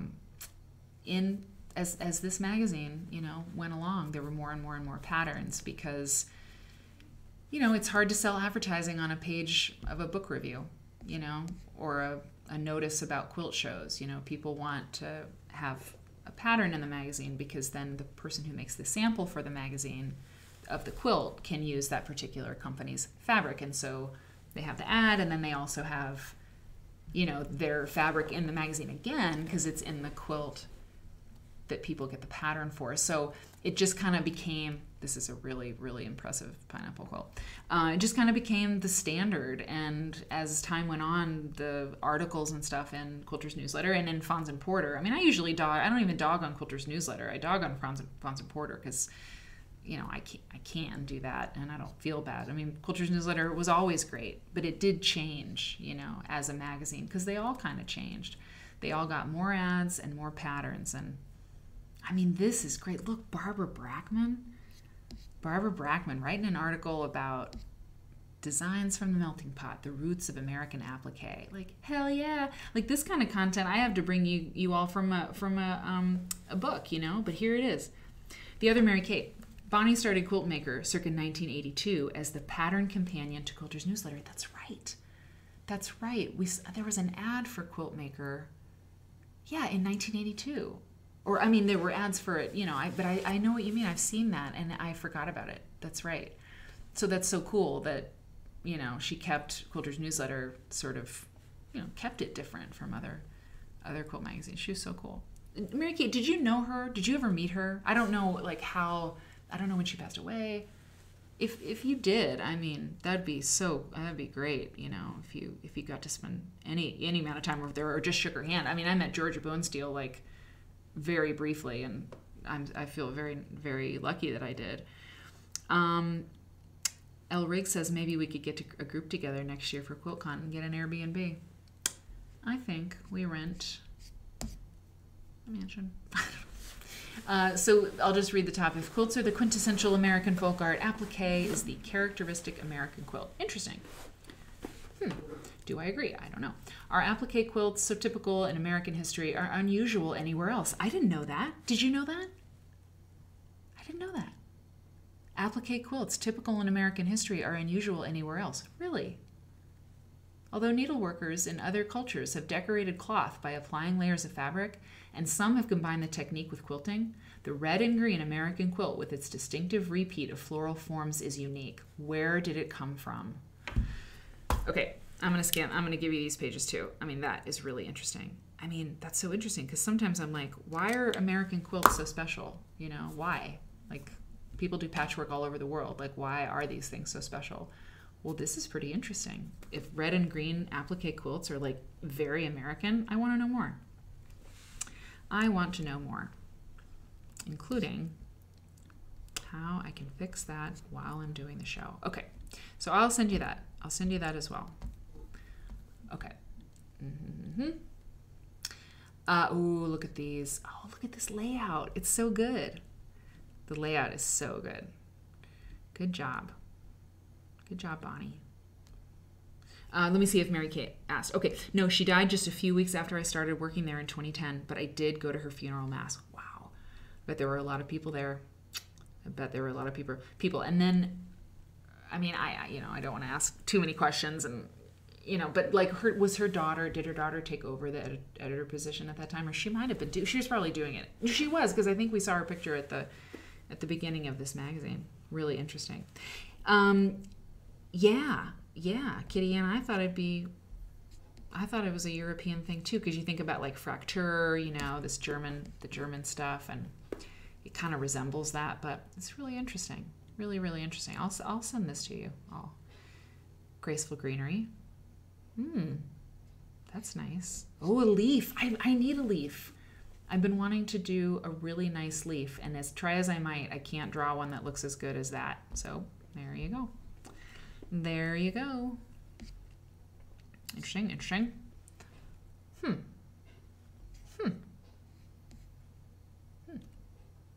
Oh, wow. Oh, my God.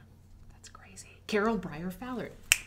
That makes sense. She's the woman who did the Corona 2, remember? That wonderful quilt that won because it was machine quilted, and it won the big award at Paducah, and everybody was really upset. This completely makes sense that she made this one. Very interesting. Look at that bird. That's so great. So great. Carol, I'm just jumping in at some random point. My experience has been that I do my best work when I follow my heart and don't deliberate too much. Lately, I've noticed that I'm happiest and most content during the processes of painting, piecing, and machine quilting. The process becomes like meditation, a way of centering my energy. I am learning that to enjoy each color and each stitch is often as important as finishing the quilt. Ooh, that's really good. That's really good. Oh, this is interesting. I had to read a little bit more of this. Wow, look at the sketches. Oh, I love it so much. Oh, and there she is in her studio working with an overhead projector. Wow. This is really cool. Oh, the sketches are so cool. Like, kind of trippy, you know?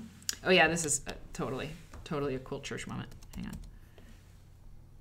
Play. Why are you feeling like that? Why are you doing that to me? What's going on?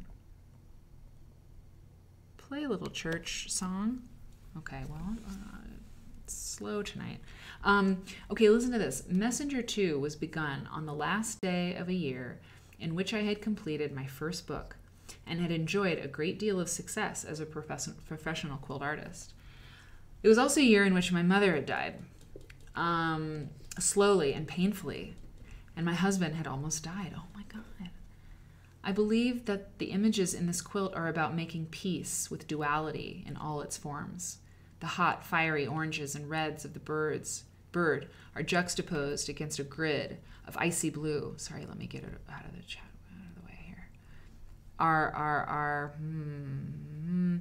The hot, fiery oranges and reds of the bird are juxtaposed against a grid of icy blue and white, quilted in the patterns of ice crystals. Just as the passing of the seasons is often a metaphor for changes and cycles in our lives, these colors represent to me the juxtaposition of many dramatic changes in my life. Sometimes these changes come in cycles, and sometimes they can occur at the same time.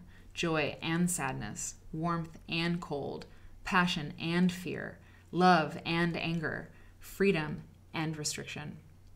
The bird represents the need to make peace with the complex and divergent realities of life. The sweeping curves, with their transparencies and intertwining lines, represent the interconnectedness of realities we often perceive as being contradictory.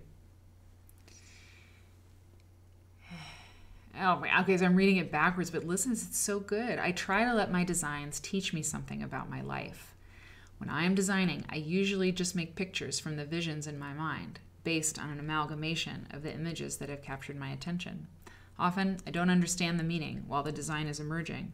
I come to understand it after the quilt is made. Wow. Really cool. Really cool. Chariots of Fire, I know. Oh my God. Okay. I'm wondering about... Okay. All right. I love that bird. It's wonderful. It's so good. All right. It's really beautiful. Okay, tool review.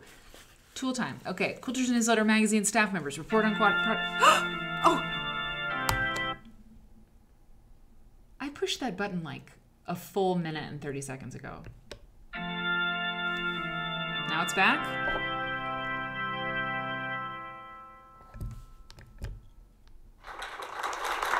Okay, I figured it out. Okay, are any of these tools still being used? Fine Fabric Quilters Basting Gun? Yeah? Anything? Anchor hand and machine quilting thread? Well, yeah. Soft touch cotton batting? Okay. What about this laser fine Fabric Quilters Basting Gun? Is this a thing? The tacks in this basting system are finer and shorter than the other systems. Basting systems? That awful basting gun. Mother Nature's like, oh yeah. I had it and it's terrible. My soundboard is acting up, but it's gonna be okay. If you've never heard the Quilt Church thing before, when we're really inspired by something, I play the Quilt Church sound effect. Kitty Hannah, you know this, but in case somebody's new, it's possible. The Angler. Oh, I've heard of the Angler. Is that a thing? A Nunmaker. Hey, a Nunmaker. I used something like a basting gun to put price tags on clothes when I worked retail. I know that's what it looks like, or a hot glue gun. Interesting. Oh, I thought you were saying that the opening ceremonies, like that there was like I was seeing Carol Fallard's quilt, and it was sort of like the torch of the Olympics, and then I was thinking about the 80s with the overhead projector, and I was putting together like, yes, this is funny. But you're saying that there actually is an opening ceremony of the Olympics going on, and maybe it's slowing things down. It's possible. I could be wrong. Okay, interesting. Not into the basting gun. Interesting. Whoa, a Brooklyn revolver. Okay, that's intense. Okay, a turntable with 8. Now it's a turntable. We got Brooklyn, turntable, revolver. A turntable with 8 bearings and the gray side of an Olfa cutting mat as a surface. The revolver makes cutting individual templates with the rotary cutter a snap. Rubberized feet keep it from slipping on any surface, but also make it a tad tippy if you're cutting near the edge. Oh, so it's a review. They're like, this is fine. But I mean, do you need that? That's the thing. That's what I mean about like, there was so much, you know? There's so... Oh, yeah. There was so much, like, there's just so many things. Like, do you know, oh, wow, look at the collapsible hoop and stand. Mother Nature points out that there are stars on this. So the lady was like, gotta get me Roseanne's glue based it. And the easy winder. She's all about it. But look at this thing down here. Oh, tiger tape, that's a thing. Collapsible hoop and stand. This quilt hoop tilts and rotates in every direction and to every angle, but not too easily. And there's just the right amount of space to fit your hands under the hoop with the stand in your lap. It folds flat for storage.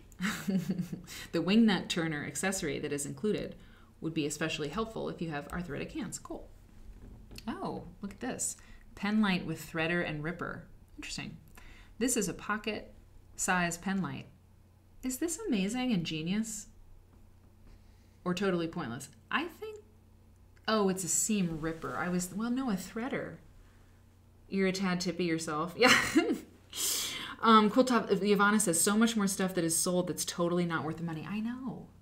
I mean, you don't need a Brooklyn revolver, I'll tell you that much, to make a quilt. But this light up thing, I don't know. Just go get a lamp. Just go put, no, I completely reject the pen light with threader and ripper. You know, I just go put it under your lamp if you can't see. But maybe that's me, and maybe people with, you know, vision problems, or that would be like the answer to their prayers, you know? Kelly Naher points out that Roxanne's is still great for applique work. Wait, hang on, I gotta go back. Roxanne's glue based it. Oh yeah, we tried this glue with a project for which it is recommended a block of Hawaiian applique. Oh yeah, lots of like floppy corners, right, with Hawaiian applique. The small applicator tip allows only a small drop to come out each time. Yeah, that's awesome. With it, which is just what you want. The glue holds securely once it's on. Yeah, that's great. Yeah, I like that. I like that really thin little applicator. That makes sense. Okay. Yeah, shortcut. I hate that. Do you all use these rulers with the slots in them? Do you use them? Do you like them? My mom has some. Raffle waffle. But how else will you quilt by candlelight? It's brilliant. Susanna Minks, why would you be sewing in a place so dark you need a pen light threader? It's true. It's true. Well, you know, if you're in your rocking chair, you know, by the fireplace, it's true. It's ridiculous. It's like, it's called a lamp or the window. Just go and you can make it. You have one of these rulers and you hate it. Okay, crafts for others. Val loves it. Jade Ansure, you're a fan of Otlights with built-in magnifiers. Yeah, I've never had one of those, but that would be good. But wait, Little Bird Stitches, the light on the ripper is useful for ripping dark thread on dark fabric for eyes that aren't super young. See, that's the thing. It's like, we might not need it, but somebody might really need it. And I don't know. I don't know what all the notions are these days, but that I haven't ever seen that, you know, a seam ripper with a light on it. But yeah, if it's tough to see it, I mean, that's great. That's great. Spent money on a strip ruler. Guess it's not for me. Interesting. L. Riggs loves the Stripology ruler. Myra loves it. By Creative Grids. That's the one my mom has. You bought it last month and it's perfect for cutting binding. I think that, yeah, my mom loves it. I feel so constrained. Wow. Okay, now this is like, this just took me back. This is like Proust's Madeline. Okay, like I see this poly down bonded quilt batting, the geese on this, and I am super back in high school. I just remember this bag. I definitely remember this bag. I remember the geese.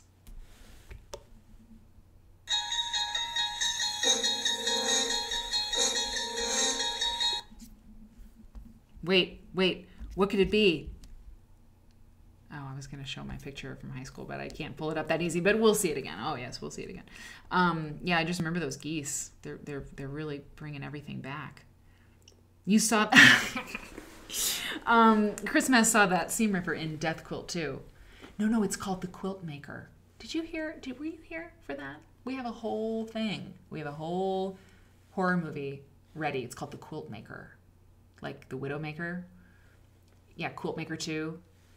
And she look at all these tools, these nasty, like horrifying tools. You know, a sewing machine, the Quilt Maker, because she's mad because someone cuts up her quilts to make clothes, and so she murders everybody. And you know, some people got upset that I said jokingly, you know, I got stabby or something. I was feeling stabby. And one of the quilt nerds was like, it's a little much, and I was like, it's fine, it's slang. But apparently, there are people that they feel unsafe because I'm gonna stab people. I just don't have sympathy for it. It's an expression. Anyway, I digress. So yeah, but the Quilt Maker is a really scary movie, and she could use a light up seam ripper to find her victims in the dark. So that's happening. Okay. We've seen tools. We've seen enough tools. We gotta get going. We gotta do this. Okay. I like this quilt. It's not my style, but you have so many ideas. I know. The Quilt Maker 2, beware the seam ripper. I'm telling you. We sketched out the whole thing. I mean, it's a really good idea. And we mean it too. I don't know why we're all talking to Chris Mess right now, but like it's good. The Quilt Maker. She could be really scary. And she could have, I mean, you know, the rotary cutters are razor blades. It's a wheel. It's a razor blade that we cut our fabric with. It's terrifying. Think of what damage you could do to a person. I don't watch horror movies, but I can imagine. You know, Raffle Waffle, I was thinking, you said this movie is some MST3K stuff. I think this whole show is like MST3K. I mean, I watched Mystery Science Theater 3000. If some of you know what that show is, you know, we're get along just fine. But Mystery Science Theater, you know, it's this like silly show, this cult favorite where, you know, these two robots and this guy, they watch movies and comment on it. And really, Quilters Newsletter Fridays is definitely MST3K. We're just shooting the breeze and commenting on something that we're watching. It's pretty simple. But yeah, the Quilt Maker is probably going to be a V movie unless it's a really high production, and then it could be really good. Robin's Nest, I've never had a knot light. I should get one. The light in this apartment is pretty bad. Steam-a-seam, yep, I saw the steam-a-seam. That's still a thing. I know, Ivana. There's so much. Somebody has to write the screenplay. I completely agree. Somebody has to do it. Joyous Fiber says, I used to read each issue and then buy so much of what they had featured. I still have drawers of stuff that you can't identify. Totally. I need to work on my stand-up routine. Susan, if you come to my open mic comedy routine, I'd really appreciate it. God. Oh, God. I got up on a microphone once at a comedy show and I did a poem and it was a disaster. Lillian has done damage to herself. Yeah, she's like, I don't need to kill anybody else. I'm doing a fine job with stabbing myself with various things. Yeah, exactly. The Quilter musical, that was pretty bad. The Quilt Maker movie, it's going to be good. Okay Proud loves Mystery Science Theater 3000, and so does Fraz Noel and Mary Kate. Yes. Yes, the internet. Yeah. The internet came in and, like my mom said, like destroyed Quilters Newsletter. Well, because it took all of this stuff, all of these tools, and like, you know, they're just all clickable. So, and then reviews, you know what? And then reviews too. So that's the end of this section. I could only do 20 pages at a time on Jamboards. So they took. Here's a picture of me in high school, by the way. Once again, in case you forgot. They took, you know, the reviews too. That's like, you know, Amazon took care of that too, you know? So you don't need reviews really in a magazine. Hello. Wee. You don't need reviews so much in a magazine, I guess. I don't know. I would rather have like editors and, you know, people who really review that kind of stuff for a living tell me what they think rather than just Amazon people. But you know, I don't know.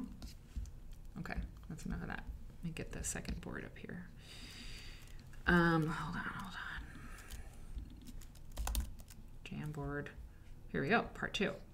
So there's another, yeah, so this is the second section. And then there's like 3 other pages on like a third one, because I can only do 20 pages at a time.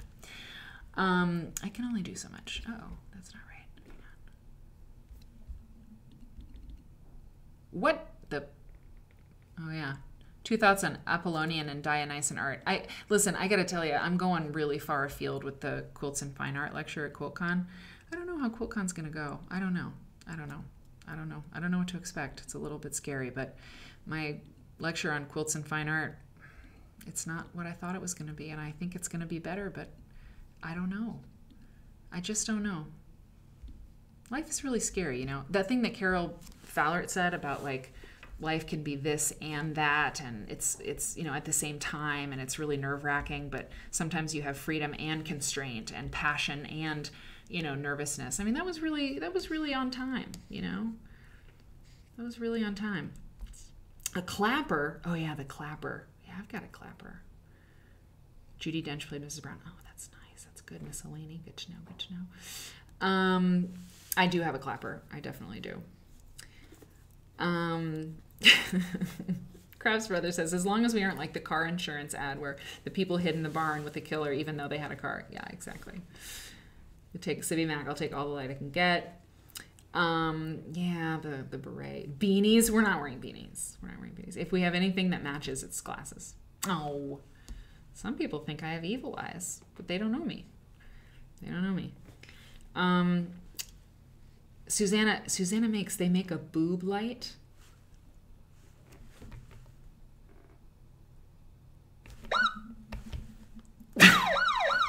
You said boob light. Like a tube that goes around your neck and then has lights on the end. Targeted light. Oh, I've seen that. The quilt police would be worried about black berets. Yeah. Oh, yeah, they would. Okay. Let's see. Okay. How do you turn on your lights if you don't have a clapper? Eric installed a clapper in our bedroom because there wasn't a light. It was really handy. And it worked. It was great. We would clap on and clap off every night.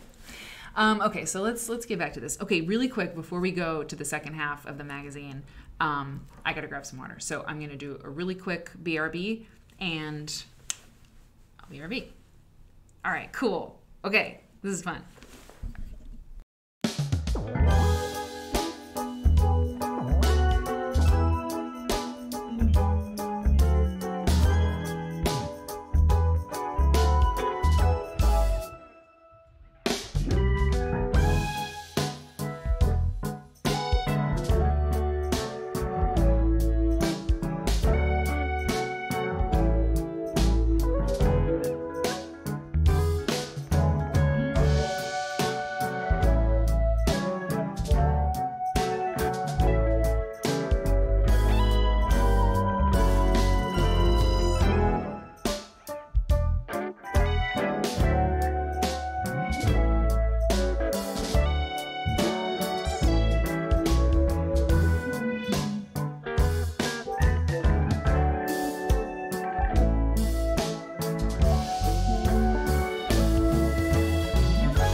I knew that. No, I knew that. I confessed something really very intense. And I couldn't do it with the sound on, so now I said it. Damn it. See, I looked. Okay. It's back. Hey, Earth Girl. Earth Girl now. You came in right when I didn't have sound. But now it's back. Okay.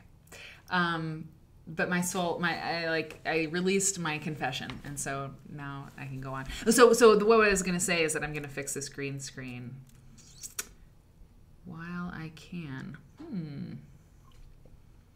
But I don't know. I know we do, Robin. We do need a better way to alert me that I'm muted. But you know what? Eric has a good idea to have my iPad there as a monitor. And I think that's a good way to do it. That's as good as it's gonna get. That's just the way it's gonna be. It's so bad. So anyway, the athletes from Montenegro walked in to the opening ceremony. That's awesome. Anyway, yeah, there should be a way to alert me more easily. But I think once I have the monitor there, it'll be better. So, what was I saying? I don't know. Let's crack up. I don't remember. Okay. No, I don't remember. Okay, so let's see. Where are the Olympics? I'm sorry, I really have been out of it. Like, really, I should know that, but I don't know. So now here we are. Okay, we're back at the oh wow, look at this. This is really, really amazing. Whoa, this quilt. Whoa, wow. I mean, Beijing. Okay, got it. This quilt is ridiculous. It's called Das Quadrat, homage to Joseph Albers, 64 by 63 by Dorley Stern Strader. Dorl Stern Strader of Germany, a finalist in Quilters Newsletter magazine's Quilts Artistic Expressions Contest. That's really amazing. That's really something. Helen Mirren is 1000% the Quilt Maker in our horror movie, Quilt Maker. The Quilt Maker, yeah. Quilt Maker, Quilt Maker 2, Quilt Maker Final Stitch, Quilt Maker, the Basting. That's good. The Basting. Yeah, that's really good. Yeah. What did Molly say?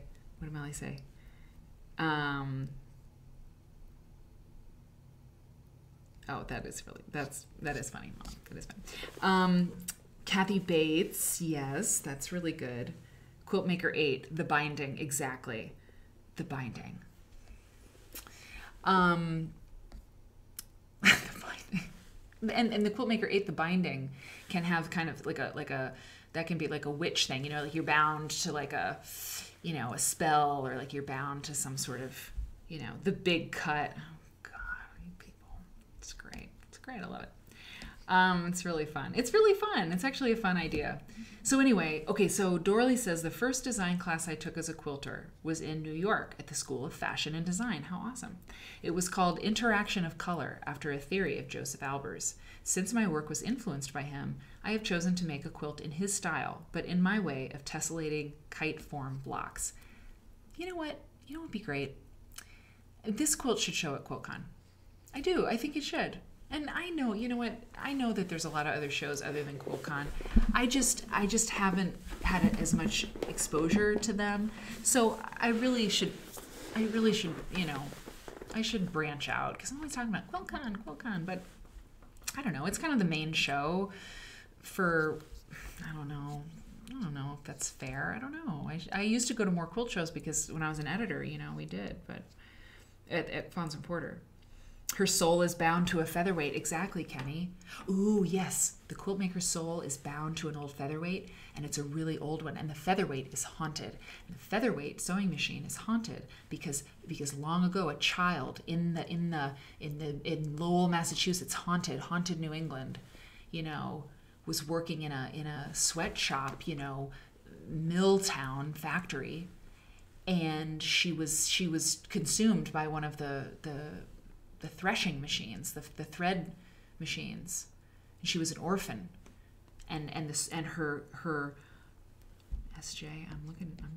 Sorry, Mary. This quilt is now a pair of overalls. It can't show a quilt cut. That's great. It's great, but I'm cutting it off to do this because that was really funny. It was really funny. You're extra good tonight. I think I have a crush on S.J. Pepper. I think it's gone beyond like admiring your wit. Don't let it go to your head. Don't read ahead. But you're just so saucy. Okay, so this, I don't like how this is lined up. Okay. Okay, I like this quilt. But yeah, the quilt show. Okay, so Mother Nature says the quilt shows I used to go to in Hershey and Lancaster aren't happening, right? Hershey's gone forever. Not sure about Lancaster. It's so sad. And Unmaker, it says, as long as there's no creepy doll involved in the story, I'm good. you're not going to be good. There's going to be so many dolls. Quilt Maker like 7, which later people will be like, it's not the strongest Quilt Maker, but some of the scenes are the most scary since Quilt Maker 3. So Quilt Maker 7 is all dolls. It's all dolls because some young girl who's a total slut, because you know that's who gets it in the horror movies. It's the bad girls, right? The bad ones.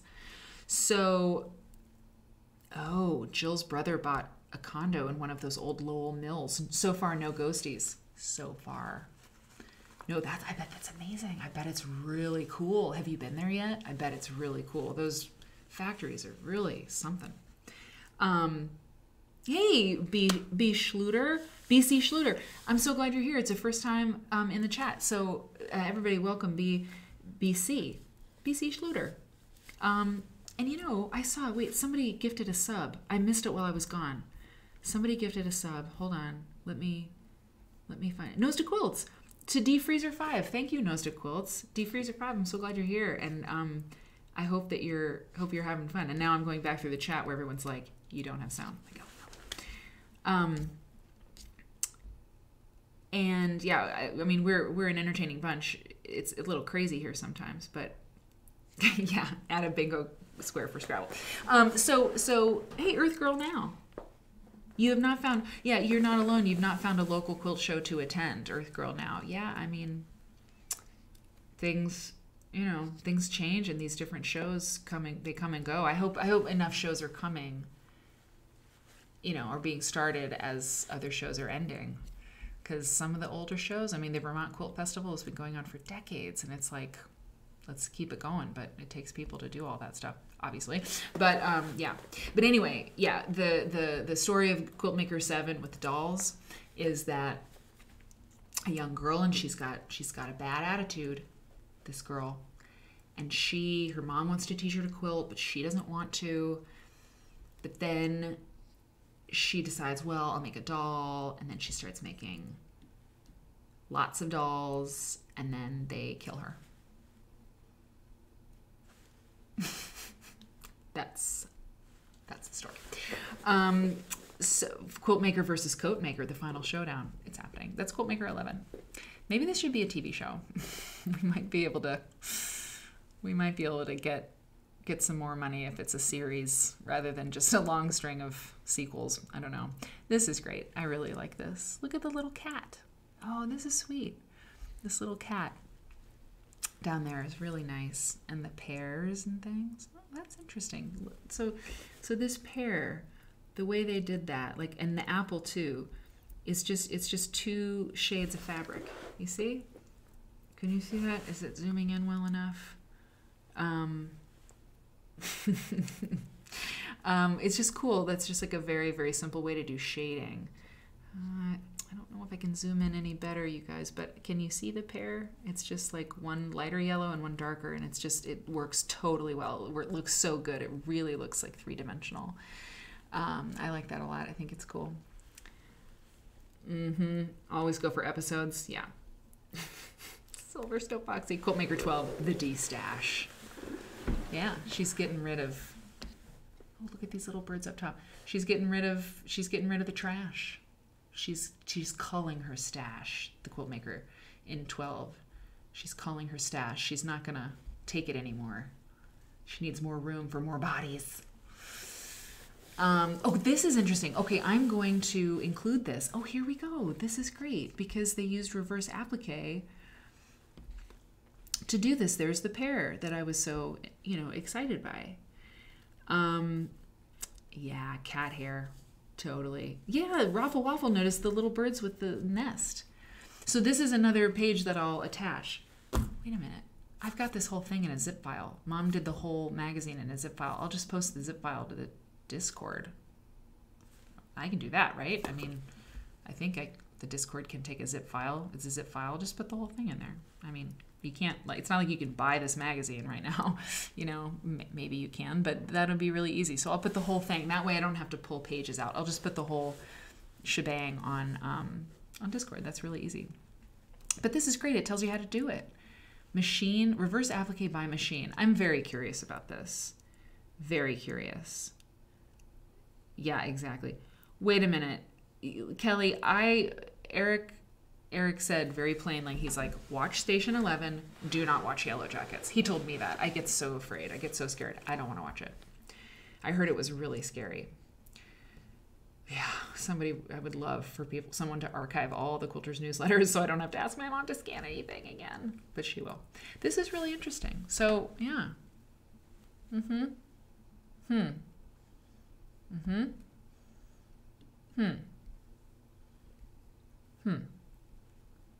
Interesting.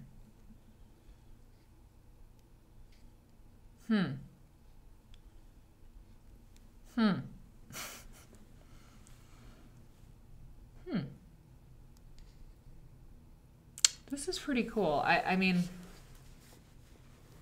I have to tell you, reverse applique by hand, by sea, by air, by machine. I've never done it. Never done it. Have you done reverse applique? Who's done it out there? The parallels of quilting in the modern horror genre. It could only be at NYU. And you should teach it. Somebody should teach it. One of us should teach it. So I'll put that in the Discord because maybe somebody wants to try some machine reverse applique. I mean, I don't know why it's so strange, but I just have never heard of anybody doing it. You just always, I mean, I hear about reverse applique being done by hand. Yes, Station 11 is a great book. I haven't read the book, but I did like the show. I thought it was pretty good. I loved the lead. She was great. Visiting the past, museums and quilts. Broderie purse. That's embroidery and embroidery. Broderie purse quilts as old as this one, and in as excellent condition are rare finds in any collection. This quilt was made in 1790 by Esther Austin of Lynchburg, Virginia. Interesting. Maybe they have it on A-Books. I know. Mary Kate did reverse applique a long time ago. The border on a wall hanging. Okay. What'd you think?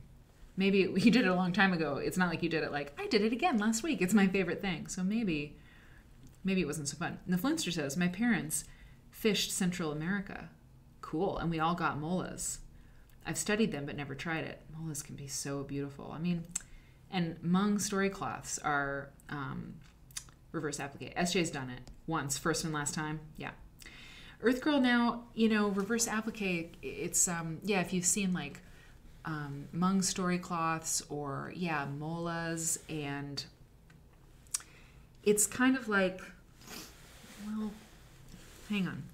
I'm going to do this. I mean, we're quilt nerds, right? Like, looking at stuff is what we do. So I'm going to take a quick break from this and pull up a good example of reverse applique quilt. I'm just gonna pull an image up because you'll know it when you see it. Well, those are not good examples. Okay, yeah. So like this is the Hmong story cloth I was talking about. So you know what that Earth Girl now? Oh no, were you not talking about that? Were you talking about Station 11? I'm leaving. No, really, I'm just opening the window. I'm still here. You were probably talking about the show. You're probably like, Mary, I've been quilting for 25 years. I know what reverse applique is. But maybe somebody didn't. Maybe somebody doesn't know. It's possible. Oh my God, Matthew McConaughey is teaching screenwriting at UT Austin. Okay, good. Reverse applique. Okay, good. Okay. Matthew McConaughey's going to run for mayor. I mean, I think, right? Or governor of Texas or something. So this is a kind of reverse applique that comes from the Hmong people, Hmong, the Cambodia area, people who were, persecuted, and many Hmong people live in the United States. We met a couple really lovely women when we were in Minnesota for Quilt Folk, and Suzanne was showing us some of this wonderful stuff. And so that's one place where you find reverse applique, but you find it in a lot of, I mean, do you find it in a lot of quilts? Let me try to find some real quilt looking stuff to show you. Okay, you've been quilting for 6 years, Kitty Hanna, and you're still a noob. I still feel that way too. I mean, 1,000%. So this is a good example, you know, and like, I mean, I also, it's like, wait a minute. Oh God, you know what? YouTube is now like my least favorite site because I'm like, oh no, I don't want to know. I don't want to know what's going on YouTube, but I'm just looking like reverse applique tutorial. I mean, we can't be here all night, but oh, Fons and Porter's love of quilting. That's funny. Well, this is 5 minutes. I want to see it because honestly, I want to look. I want to see it. It's Friday night. Hang on.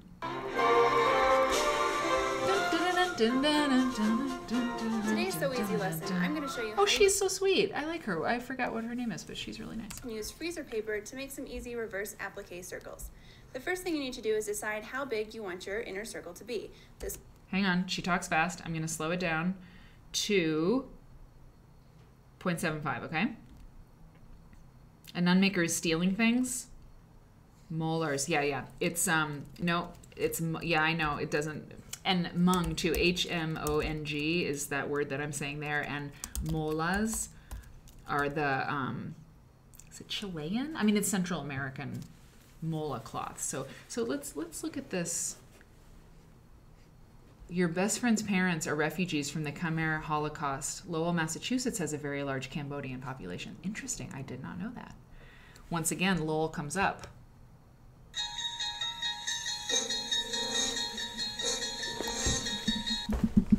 Oh, no, that's enough. Okay, so let's watch this. Let's watch this thing. Right? If people gotta go, they gotta go. It's totally cool. You know, if you gotta bail, it's all right. This one here is 4 inches, and I've just cut it out of some simple cardstock. And underneath it, I have a piece of freezer paper that I've cut exactly 1.5 inches bigger than the diameter of the circle. And I have secured my circle in the center just using some tape. Now what I need to do is just take a pencil and I'm going to trace around the outside of my circle.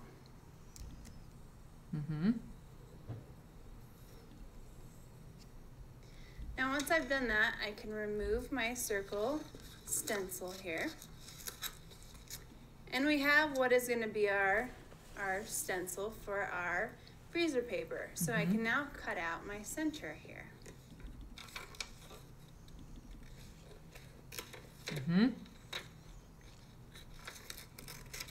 Gotta run. Okay, bye, Stephanie Cake. It's so good. It's so good to see you.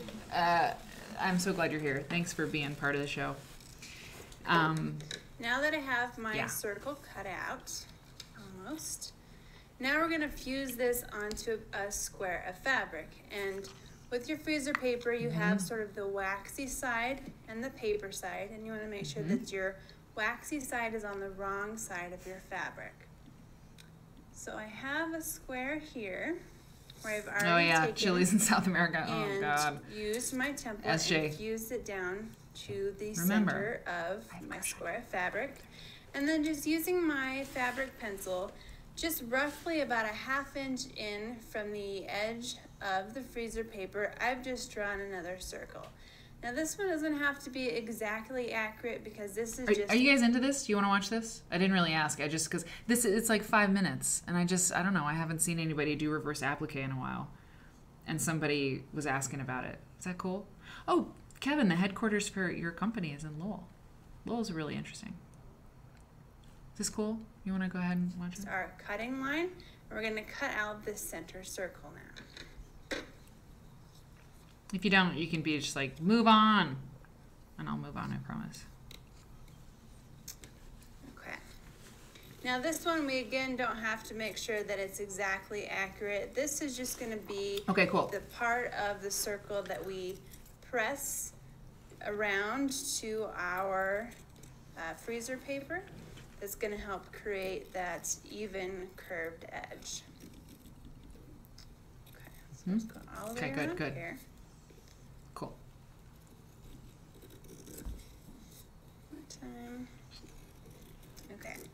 Now we have this cut out. What we're going to be doing is we're going to be pressing this back.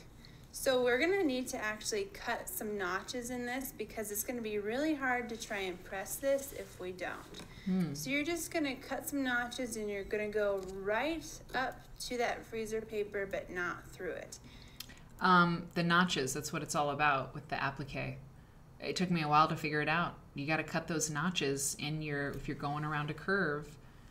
You can't go around the curve. You got to cut notches, and then you can go little by little, and it works just great.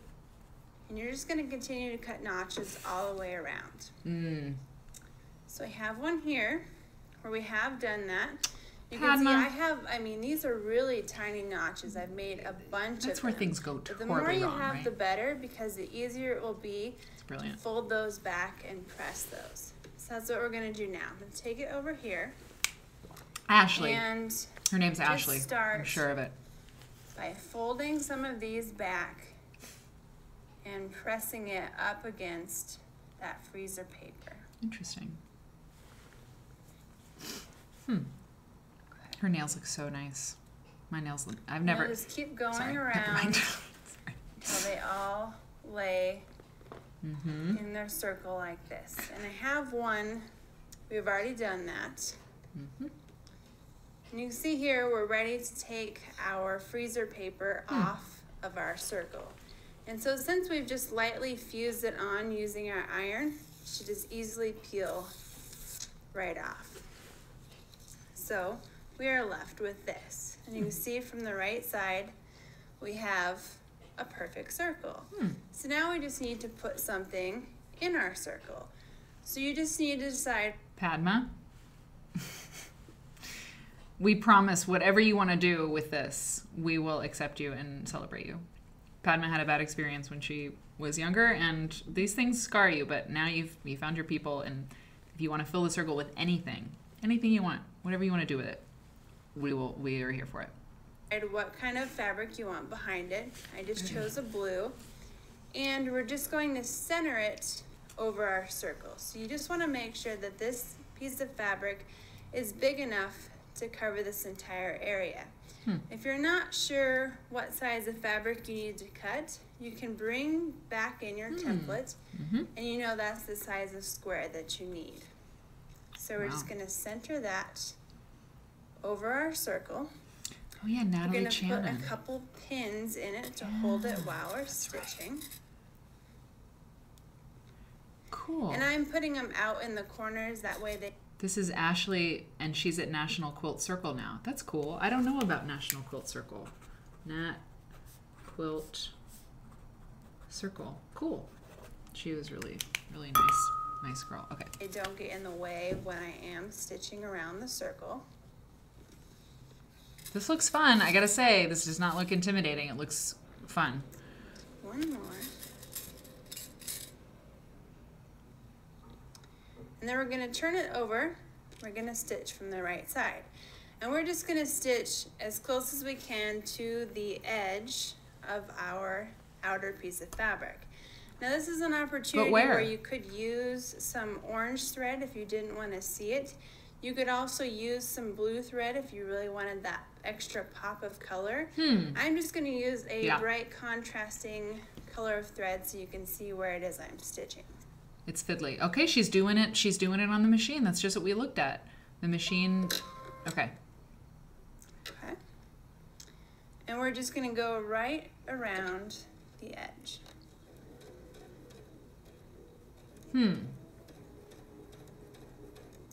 if you feel that your pin is in the way underneath, you can reach under there. She's got 45 seconds to make this happen. And then we would just continue to stitch all the way around the circle, staying pretty close to the edge. Now you don't have to stop with just that circle. You can actually do another circle on top of that. So we have one here where we've done the exact same steps again. We've started with another larger circle, cut out another larger square of our freezer paper, and then just repeated all the same steps. So you can see that gives us 3 different circles here, and they were really easy to create using that freezer paper. So I hope you learned a lot of tips here in this So Easy lesson, and join us next time for more tips. Mary Kate, that's it. That's in Golden, isn't it? In Colorado? I think so. Yeah, I'm not super wild about the color combo either. But I don't know. Like, I look at the reverse applique over here, and it looks different than what she did. You know, like when I think about, this is what I think of. This is what I think of. Okay, Pinterest. I don't know if I've ever expressed my deep dislike of Pinterest. It's just, I don't know, man. It just never seems to be what is helpful. How to reverse applique make. That, I mean, I like the look of this little flower. You know, that's what I was kind of hoping for. Oh, I like that a lot. I want to do that. That looks really fun. So, okay, well, I'm going to put this. Oh, look, it's a fun way to repair a prominent hole or stain. I suppose you could do it with a quilt.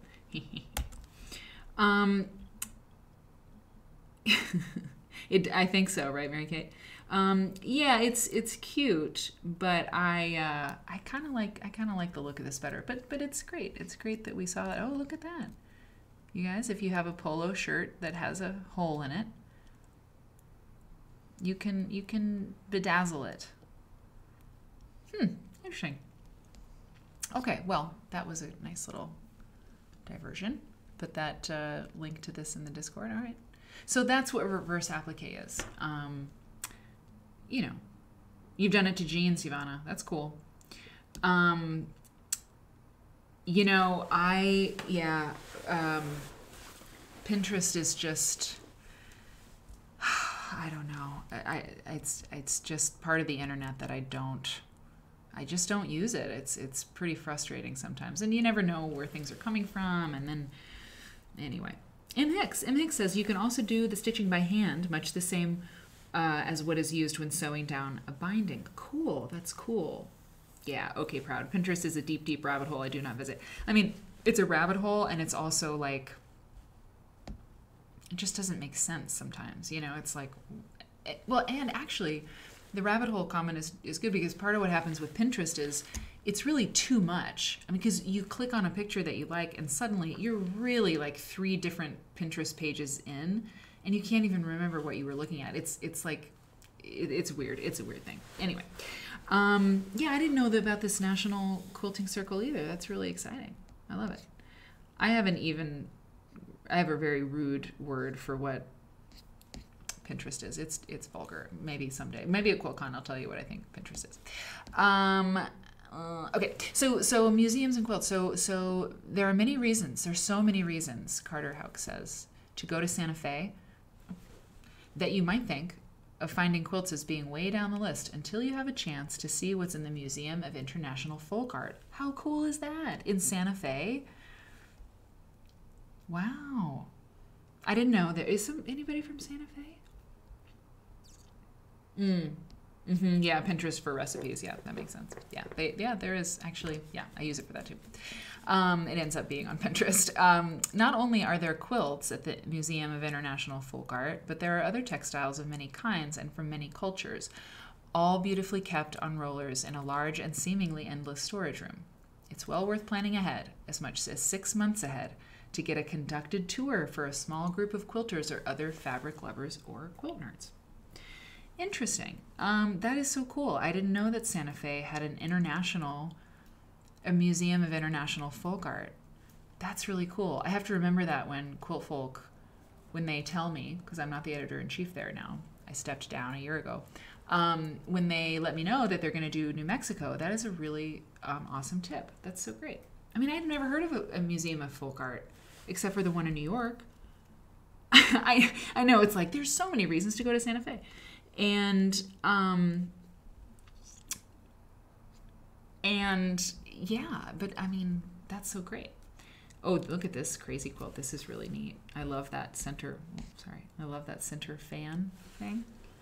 That's a very slender fan, you know? It's got a lot of very slender blades on it. Blades? Folds? The beginner's basics. This is nice. This is great. There are those who say it's not a quilt until it's quilted. Like my mother, who says that all the time. It's not a quilt until it's quilted. More than likely, by the way, I'm like moving on this leather stool. I don't know. I needed to tell you that because I've made some weird sounds, but I don't know. Now it's not doing it. Okay. More than likely, this expression, it's not a quilt until it's quilted, is an acknowledgement that quilting breathes life into a quilt, transforming and enriching its surface with texture. Quilting's primary purpose is to hold the quilt top, batting, and lining together, but the design possibilities for this utilitarian stitching are endless. The density of the quilting design you choose will help to determine which batting you should buy, which we will cover in a future lesson. I mean, Mary Kate, if you're still here, and, you know, I know if you gotta bail, you know, that's fine. But I mean, if it's just me and SJ by the end of the night, trade and war stories, it'll be all right. But the writing in Quilters Newsletter, like I'm serious. It's beautiful. Like Carol Fowler, it's saying like, you know, life is passion and pain and all this. Like, it's so cool. And like, listen to this. Quilting's primary purpose is to hold the quilt top, batting, and lining together. But the design possibilities... More than likely, this expression is an acknowledgement that quilting breathes life into a quilt, transforming and enriching its surface with texture. Like, right, yes, right. Quilting, that's what it does, you know? Yeah, so... Yeah, I don't even comment all the time on what you have to say, SJ, because you're very good and you don't need encouragement. So I just love it. I just love how they talk, how they do the talking. You're gonna get all of this. Remember, I'm gonna upload it to the Discord. And by the way, thanks to all the new subscribers who are around. I so appreciate you and returning subscribers, like everybody. It's great. And yeah, this is my favorite thing in the world to do, is hang out with you guys. So, the meeting place, you know, the meeting place. Marie Shearer introduces Anne Tompkins. Now, remember back in like the 80s and 70s too, we've looked, the two other issues we've looked at, it was, let us introduce you to, you know, Anne Tompkins. So this format has changed a little bit. This is neat. This is a cool quilt. This is really interesting. It's pretty cool. Once again, like a quilt maker who's doing traditional and artsy stuff. I like that. I like that a lot. And this is interesting too. I mean, this is sort of like you can imagine this kind of quilt being, this one on the left, being done in like Kaffe Fassett. You know, this like wide, you know, big bold floral things, and then she's working with plaid. That's plaid she's rocking in that. That's not easy. She used big florals and plaid, and that looks really cool. Madras plaid. Okay, look. While learning to use a computer to prepare professional-looking exams for her students, cool, Anne started playing with design strategies that have stayed with her and her quilts. Two of her favorites are Madras plaids cut on the bias, wow, and leafy vines in quilting motifs. My favorite Madras plaids are woven from many clear colors, but with little yellow. Interesting. She's very specific with that. I dig that. I respect that. I look for these plaids wherever fabric is sold, and I always purchase 1.5 yards because that size makes it possible to cut long bias strips to be used in borders or bindings. I cut plaids on the bias because they are pleasing that way. How cool is that? How cool is that? If she's getting out of line, you got to tell me. She's getting out of line. Yeah, it is a riff on the Tree of Life, Kevin. Totally. It's this, yeah, it's narrower. And I know, you know, unfortunately the magazine is split in the middle, but I mean, could I do better? I think the scan is like that's kind of what it is. But I mean, I really like that. It's cool to take that traditional shape, you know, and I mean, it almost looks like it has kind of a Native American kind of thing. I mean, almost like arrowheads or something. It's really cool. It's very original. I've never seen a quilt like that. But how interesting. I cut plaids on the bias because they're pleasing that way. And because there's never a conflict between straight woven lines and maybe not so straight seam lines.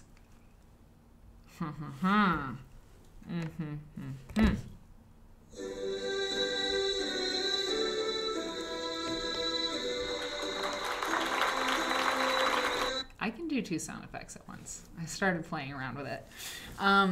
That's really interesting. And she says, now that fabric designers are including a great variety of plaids in their collections, I no longer need to rely only on Madras plaids. That's really cool. And Anne's interest in leafy vine quilting designs came from a visit to a museum. She says that her husband likes to go to museums, although she does not. Oh, okay, wow. She does not. Yeah, exactly. Yeah, you're grand. Yeah, exactly. So she does not like museums. Okay, well, this thing, it's revoked. I'm kidding. I went with him to a special show, she said, called The Romance of the Taj Mahal. The small paintings were unusual because the miniature central motifs were always surrounded by wide, ornate borders. One of these border designs appealed to me because it could be drawn as a continuous line. When I began to create my own interpretations, I discovered that the impression of the image can be highly stylized or more realistic. It can be gracefully flexed to fit any space. Unquote. Really cool. Ooh, this is good too. Quote, as I select fabrics and create designs, I have found that it is essential to continually ask myself, do I really like this? That question causes me to pause and enter deeply into the interior quiet, the center of self, where truth is.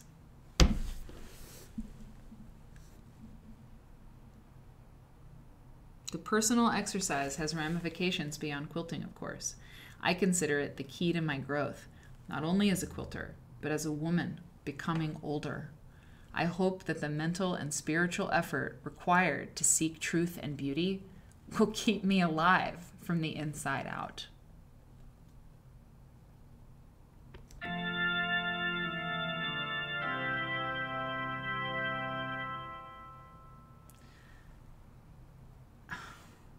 This, seriously now, this is why this is happening. Like Quilters Newsletter Friday, all we're doing is reading a magazine. But it's a really good magazine. It's really good, you know? Do I really like this? I mean, she's talking about fabric, you know? She's like looking at fabric and as I select fabrics and create designs, I've found it's essential to continually ask myself, do I really like this? That question causes me to pause and enter deeply into the interior quiet, the center of self where truth is. The personal exercise, I mean, it's like, you know, don't cut up her quilt. She's just going to come for you. The Quilt Maker is Anne Tompkins. Anne Tompkins is the Quilt Maker. That's some spiritual stuff, man. It's a really good magazine, Deamery. It just is. It just really is. Oh my God. S.J. Pepper. That's what all of us nerds think too while we watch this show. Do I really like this? You're in trouble. You're in timeout. You're in timeout. Okay. Here's the basting gun again. Here's the basting gun. No more broken fingernails or sore fingers from safety pins. I'm going to give you a safety pin to the finger, SJ. So, you know, every good show has a sidekick. It's true. I mean, you know, got the Ed McMahon, Johnny Carson. Do you all watch James Corden? I really like James Corden. I think he's really funny. And his band is his S.J. Pepper, basically. And it's good. It's good. You got to have that banter. This is cool. Simply the world's finest quilting hoops and frames. Who out there has... You have both of these books. Who out there has a standing frame? Does anybody have a standing hand quilting frame? And I feel like you got to be really into hand quilting to have one. But, I mean, yeah, I don't have one. I mean, I'm doing hand applique, but that's a hoop situation, a lap hoop, you know? Both of these books. So you have both. Who said it? I have both. Susan R. Michael. Hey, Susan. Susan, I'm so glad you're here. You have Quilts, and More Quilts. Yeah, I feel like this one. This one, American Quilt Retailer Classics Award. I feel like that's a book that really has legs.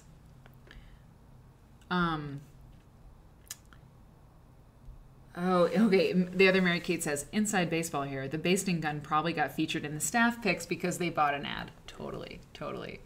Absolutely. And so it should. So wait, who said Craig Ferguson? I loved Craig Ferguson. I loved Tom Snyder. When I was in high school, I watched it. I mean, it was weird. But I loved him. I thought he was great. Kitty Hannah has a standing frame. Dee Marie has a standing frame. Molly Squared has a standing frame.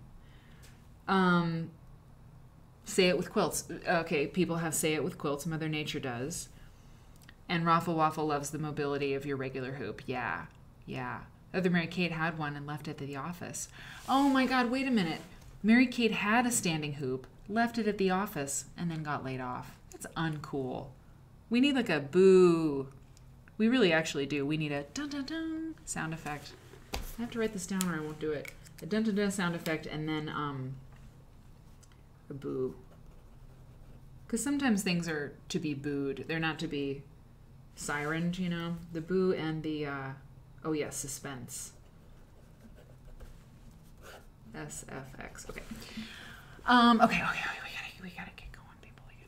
I mean, why? I'm doing nothing. I have nothing else to do. I mean, except check and see how many people watch that damn video. Anybody want to check it out? Little Bird Stitch says, Quilts, and More Quilts is a classic. Laura Nouns still teaches. That's awesome. And you have a standing frame. Little Stitch does. The SJ Pepper sounds like a band or a ship. The HMS SJ. Stitch and Deb, you have a few. You used to do only hand quilting. Interesting, Deb. Do you do it at all anymore? Do you ever bring that out?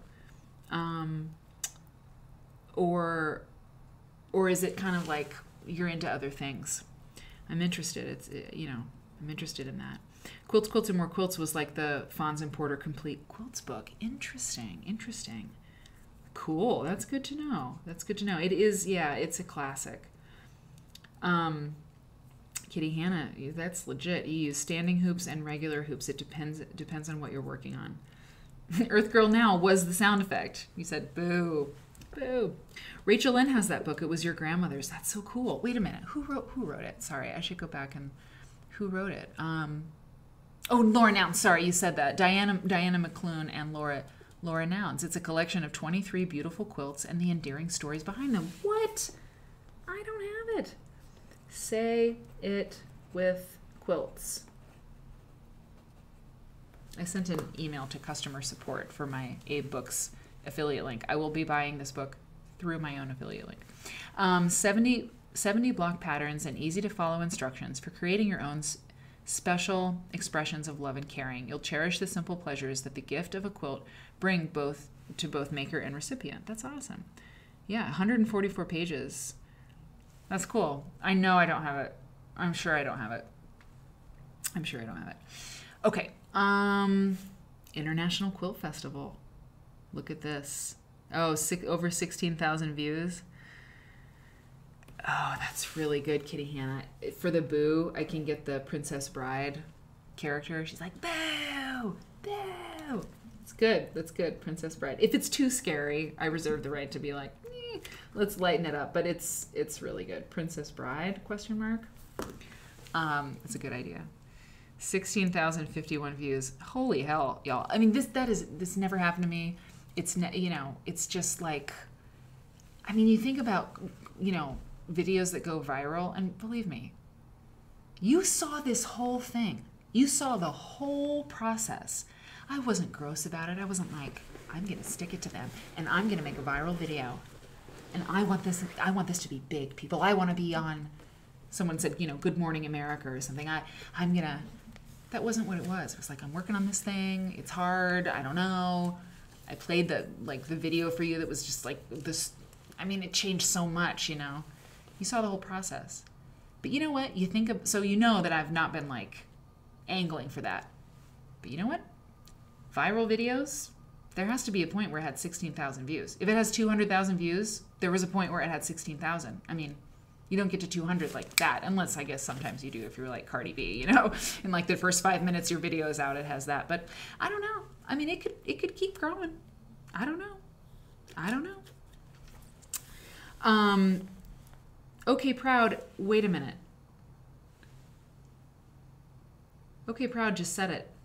You just said our quilts say I'm not your grandmother's quilt. You just said it.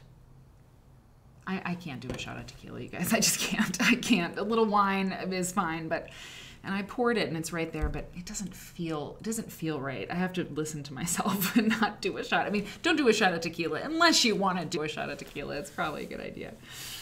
I blew up the internet. You know, I don't eat. Deamery, you do need another glass of wine. And that is actually, it's now you have to get it. It's a rule. We're peer pressuring you. You should do it. Teacher Stitch has the 3x4 PVC. My thing is covering that up, but quilting stand. But my shoulder pain means you can't use it anymore. And now I just use a lap hoop to quilt. Interesting. Molly, what are you drunk? Molly squared. I know. Well, you know what? I can find out. God, we're just goofing off tonight. You want me to check? Let me check and see what the average watch time is. Let me just pull this down. You guys can look at this ad for the International Quilt Festival. Look at that. Let's see when it is. Okay. Yeah, I'll see. I'll tell you. I'll tell you what the average watch time is on the video. And you know what they're gonna say when I say that, because I hope I'll be asked to talk about it, you know, and talk to people, you know, in a room. I think people, if I don't get asked to do that, people will say it's because I'm a bully or I'm scary or like, you know, and I don't know. I'm supposed to like respect people's space and like do all that. And like, I understand, but like, if you're an adult who has a business and like, you know, somebody's like, hey, I really don't like your business practices. And it's this huge community of people, like, I don't know, like, I am ready to talk to anybody in a public forum at any time, any group, large or small. SJ Pepper's porch does count, but not yet. Not yet. Let's, you know, I want to be responsible. I want to take responsibility for what I did, which was fire a really intense shot into the, you know, it was the opening salvo. I was the first public voice of dissent on this. And I am ready to back it up. I'm ready to show up in the flesh and be like, okay, I stand behind what I say. Throw me to the dogs. Let's talk about this because it's really important to me. And if I don't get asked to do that, it'll probably be because people say, you know, that I'm just so awful or something like that. And I don't think that's a good look. I don't think it's a good look. I think people should face me. This scary, you know, the Quilt Maker, you know, face me. But also what is also going to happen is that people, when I say, you know, people didn't watch it, like the average, you know, watch time. I'm so with you, Kelly. We're going to get sound effects. I love that idea. I think probably what they're going to say, sorry, I'm pulling this up, is that they couldn't watch it because my attitude was so bad. I had such a nasty attitude. I've seen that word. Such a nasty attitude. And that, like, it's my fault. That's what I'm kind of preparing for. Like, it's my fault that you just couldn't watch it at all because it was so awful. And that's not a good excuse. I'm sorry. Like, it's just not a good excuse. And it's not because I want the views. It's that if I'm making an argument that's so intense, you should probably watch all of it. You just should. If it's like a really big deal in your life, you should watch all of it because the time people take, it's still 9 minutes. 9 minutes is out of a 22-minute video is the average watch time. It's lame. Totally internalized misogyny. Totally. I mean, yeah, you can't comment. That's the thing for Noel. It's like, well, you know, I'm sorry. Like, I am not sorry that I offended thee so deeply that you just couldn't take it. It was like, oh God, my halo is tarnished, you know, watching this harpy, you know. It's like, by the end of the video, like, I don't know, whatever. But if I say, like, you know, 10 pages left here. But I guess I just feel like, yeah, I mean, it's hard to listen to somebody, you know, rail on me online. Like the time it took to like make your like chef's kiss perfect, like burn for Mary Fons. Like you probably spent time really refining how awesome you sound, you know, tearing me down. You could have watched the rest of it. I don't know, just weird. Yeah, Ivana, they couldn't watch it because they chose not to watch the whole thing. They saw something they didn't like and they just kept doubling down on their interpretation. Totally. We love to hear that we're right. And I love to hear that I'm right. I'm the same. But I am willing to engage with them. And I am a person. And I came for them and there are consequences to that. But nobody has asked me to show up. You show up with your attitude, Mary Fons, and you're going to face me and my guild. I am ready. I am ready to do it. No one so far has asked me. Maybe they're like organizing their thing, but so far, nobody, you know. Yeah, offended is a stretch. I don't know. And the other thing is that like, they're like, you were so mean. You said their stuff was dumb. Who cares if somebody says your stuff is dumb? Like their dumb pants, they're dumb. That's my opinion. Obviously, you're selling some, so obviously people don't think they're dumb. It's cool. Like, you're like, how could you say that? You were, like, so disrespectful. I don't like your pants. I think they're dumb. I think you have dumb things on your pants. Your butt looks stupid. I've worn stupid things, too. You didn't take away my birthday. It's okay. Like, the pants are dumb. That's my opinion. Get over it. I don't know. Okay. You have asked several times. What have you asked? You don't have enough self-esteem to process getting offended. You're sassy. Okay, the mother's quilt. Yes. Would you please? Thank you, Mother Nature, for bringing us back. I appreciate that. I really do, because it's enough. Oh, wow. Oh, yeah, this is way more important. Okay, this is way more important. Leading the Way. Okay, this is a quote by Catherine Deneris. And by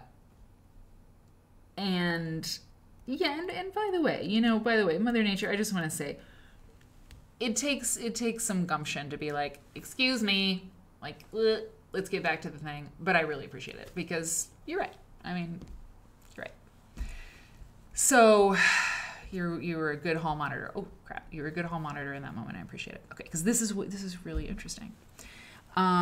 Dear editors, I created Leading the Way to honor women who have contributed to the advancement of women's issues, needs, and political equality.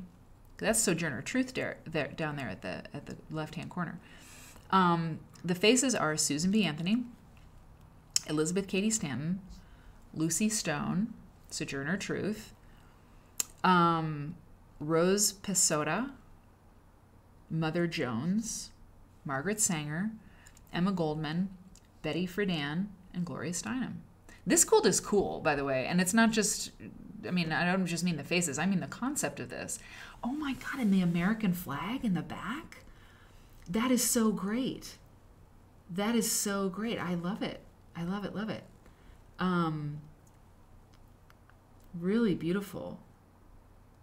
Oh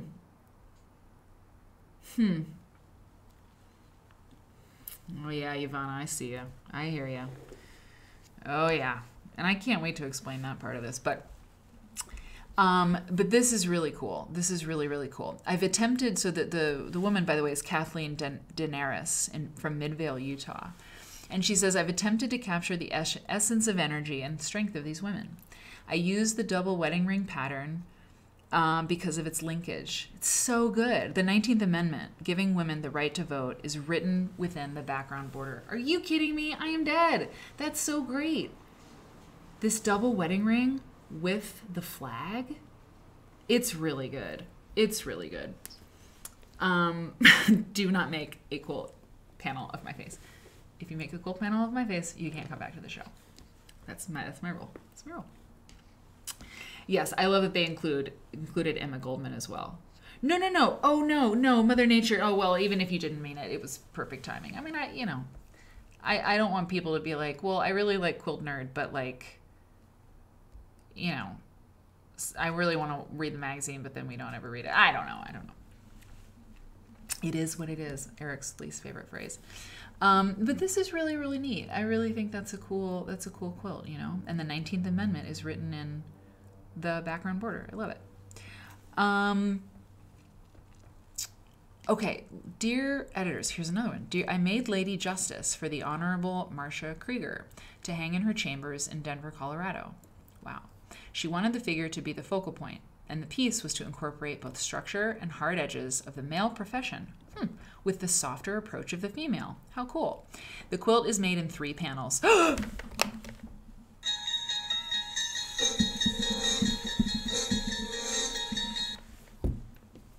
Panels. Don't do it. No. Hang on. We're talking about justice, people. Justice. Let me go back here because we can see the thing. So she says the background is courthouse steps. This is the one down here in the left-hand side.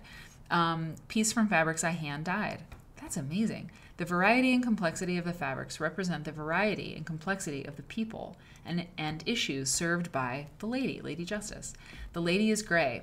She has no racial origins. She is slightly transparent, and her features are indistinct, since it is not she who is important, but the principle for which she stands. Her symbols are primary and emphasized in the design. Judge Krieger and I are both attorneys, and the quilt serves to remind us of the duties we have as officers of the court and to our client, Lady Justice. Oh, bam! Wait, no. Yeah. That's awesome. Our client, Lady Justice. That's a very badass sentence. We serve our client, Lady Justice. I love it. Canoe racing. Canoe racing is a relatively little-known sport. After 5 years of racing and nearly 60 races, I had amassed a grand total of 16 t-shirts. T-shirt quilt. That's great. That's great. Oh, wow. She says the problem, I knew exactly what I wanted, but I know nothing about sewing and quilting. Another obstacle was that her aunt, who she asked for help, lives in New York and I live in Florida, so conferring on this project was a trifle problematic. I mean, times have changed. Okay, now here is the mother's quilt, which is really nice. Okay, you know what, Kelly? It's something's in the water tonight. We are really sarcastic tonight. Rusty Cat, I feel like I haven't talked to you in forever.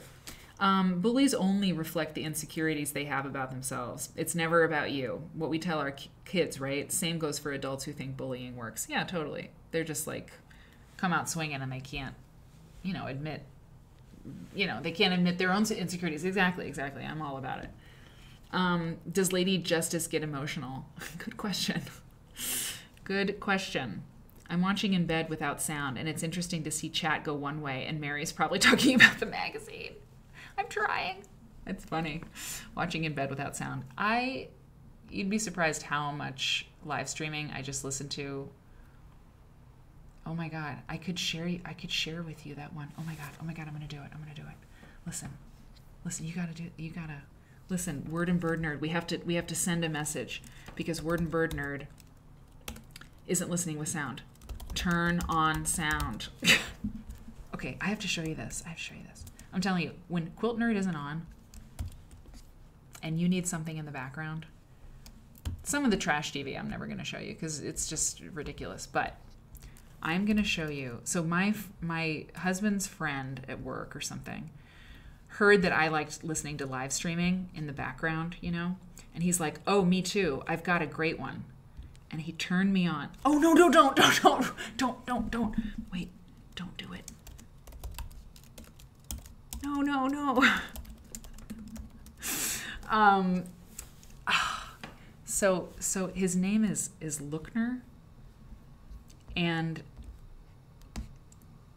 I mean, he does, so this guy has a show called Agenda Free TV. Wait a minute. You guys are really going to laugh. And maybe you'll be like, we don't get it at all. But he has a TV show called Agenda Free TV. And I don't really watch it, but it's apparently, you know, Agenda Free TV. And I think he has a lot of views. I mean, he has a lot of, like, subscribers and stuff. Like, a lot. Like 100,000 or something. But I didn't learn about him from him. I learned about it from this guy at Eric's work who, like, he's like, I like this guy Lookner. Like, he just talks on a live stream, and it's great. So I started watching him sometimes, and it's mesmerizing.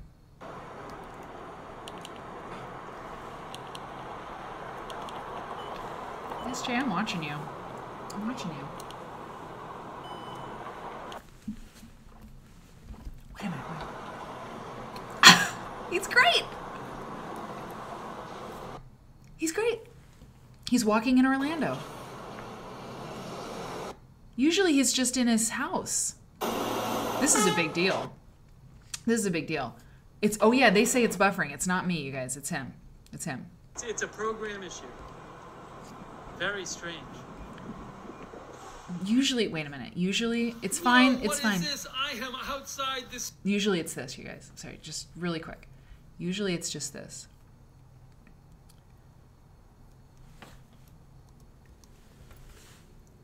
Oh, you're going camping. You gotta go to sleep. This guy might put you to sleep. He's great. Love You is here. I mean, maybe I learned all I know from him. The baby's mostly sleeping, Rusty Cat. You miss us. We miss you too.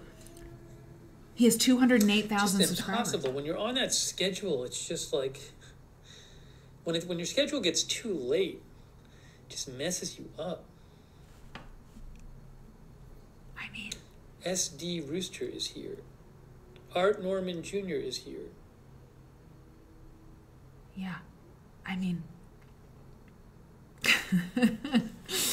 so he just streams his life. I mean, well, the agenda. So anyway, but sometimes, yeah, he just kind of streams his life. But he does the Agenda Free TV, and then we got to get through this magazine. Then he does this other show, Lookner, where he just hangs out online. I mean, sometimes they play Wordle or that new game Wordle. But then what's fascinating about him, he gets furious at his viewers sometimes. He gets so mad.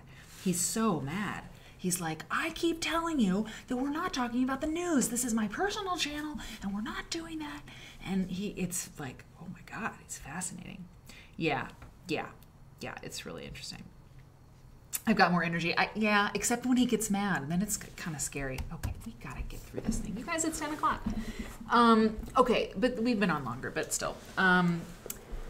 Pieces of an American quilt. This is interesting. Oh, look at this. Look at this.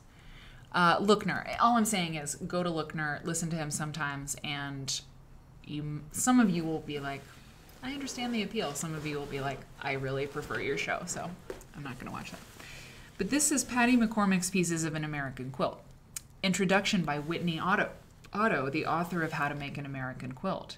So I saw this down here. Look, How to Make an American Quilt video. You can buy the VHS. Winona Ryder heads an all-star cast. It really is an all-star cast in American Quilt. Ellen Burstyn, she could make a good Quilt Maker horror movie lead.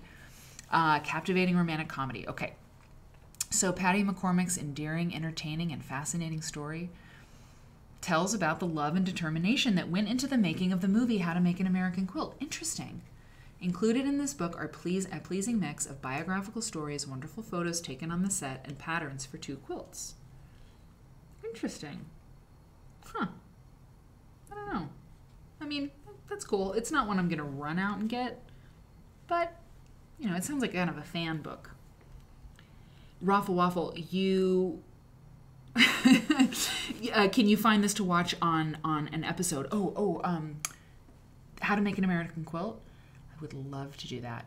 You know, I mean, we can, but I feel like, I mean, it's a copyright violation, I think, except that if it's commentary, if it's like we watch How to Make an American Quilt and we're stopping and chatting and stuff like that, I think it's okay. I think that's fair use because people do commentary, you know, to stuff all the time.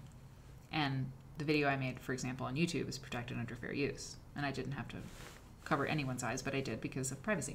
But anyway,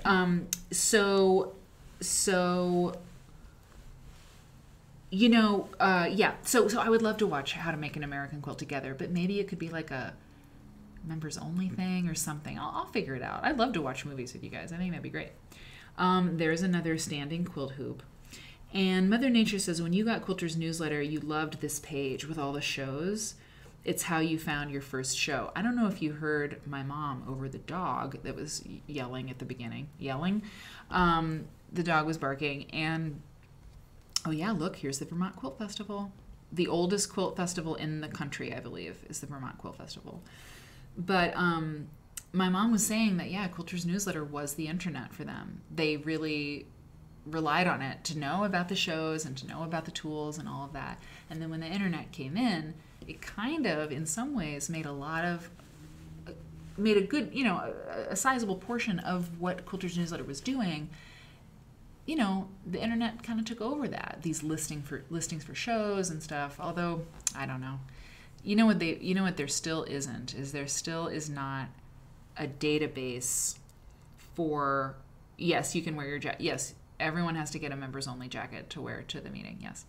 But there's never been a good database for like all the guilds. I don't know, maybe that's not useful, but like there's no central office for quilt guilds, and there's so many in the United States. And it's like, if there was like a online repository that was like maintained, like you'd need like an employee or two to work this thing.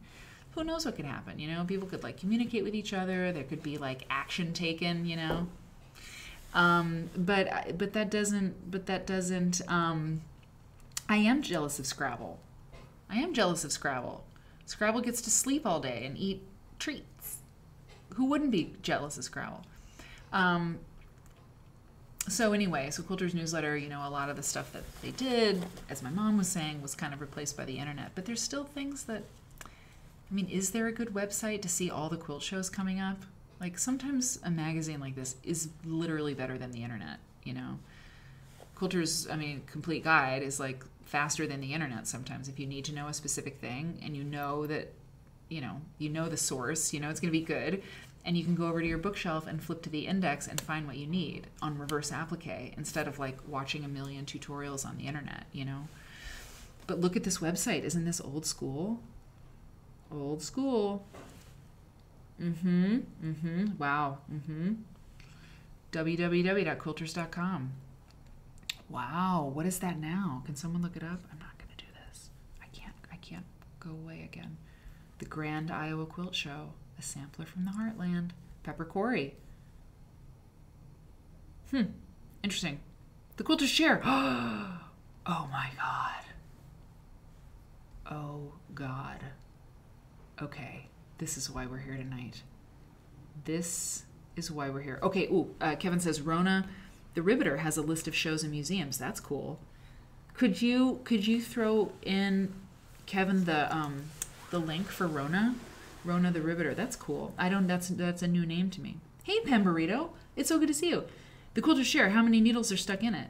You're thinking of your sofa. Listen, I have started to do that when I'm sitting on that sofa stitching. Stick a needle in the chair, because we had like this old busted leather sofa that I had forever. We got a different one. Like a upholstered one now. I don't think that's a habit you should get into. A person. I've been sticking needles in the side of that couch. I forgot one, The pleats on the chair. What are we looking at? Wait, what are we looking at? Lighting support.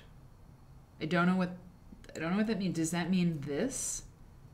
Quilters.com doesn't exist anymore. That's a sexy website, quilters.com. Lighting support. I don't know what that means. But convenient storage, you guys, there's a cubby. It's a cubby. It's a chair cubby. And exactly, Jill, it's got ruffles. It's right on time. I don't hate this. Well, yes, I do. I don't know. Superlative. Yes, it is superlative. Yeah, but what's in the storage? Well, dead people. Because it's the quilter's chair, the quilt maker's chair. That's part of the story. The first quilt maker takes place in 97. Oh, yeah, it's in the 90s, actually. Oh, yeah, you said 90s. Yeah, sorry, Jill, you said 90s. your cat would get stuck in it. It's true, the cat would get stuck in the cubby. Pinnable surfaces. Look at that. Hardwood frame. I mean, it's, you know what? Somebody has got this chair in their basement. I mean, speaking of horror movies in basements, did you know, Eric said, is there one, or was it just our joke? A horror movie called Would You Like to See My Basement? Sorry, it's awful. Yeah, exactly, an Unmaker. That's where your cat goes. It flips up or down. Yeah, I think I don't know. But somebody has one of these, you know, and they've never used it. They bought it. It's down. It's in the garage. You know, it's covered in plastic. I know. Denim. I don't know. I'm not sure. There's our ad for the Otlight. Then the Merchant Mall. Experience a quilter's dream. That's how our customers describe our tours. Join us and lose yourself in a world of quilting while exploring dazzling shows, quaint shops, and picturesque villages. We've worked hard over the past 10 years to uncover America's hidden country roads and quilt treasures. Oh, Country Heritage Tours! Oh, they've been around forever. This is great. Country Heritage Tours. Quilt Folk did a story on them, I think, in their first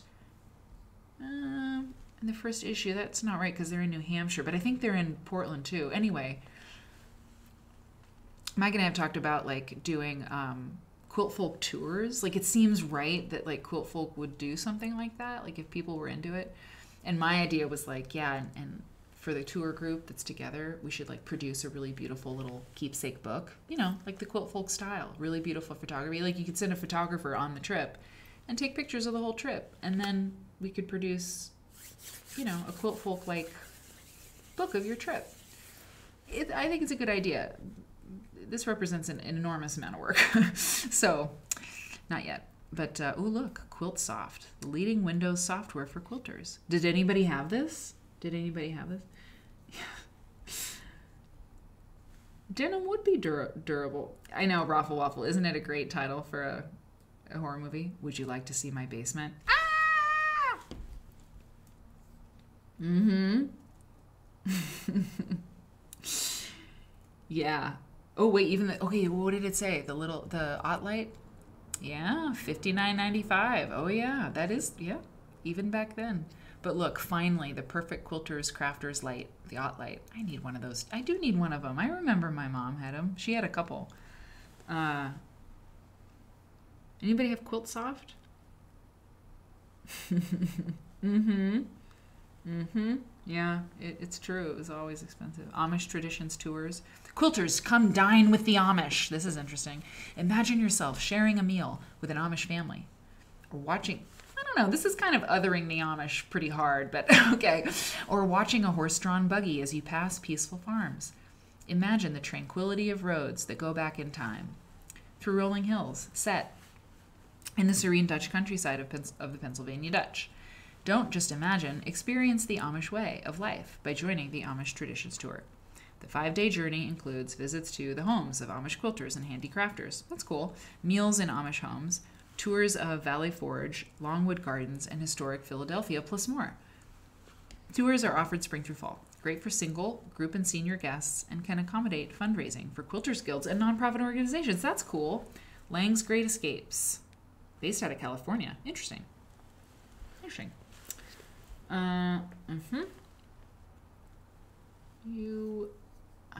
Sometimes I just don't know. Little Bird Stitch, the Otlight is $10 cheaper now. Anytime I sort of trail off and go, I'm talking to Esther Pepper.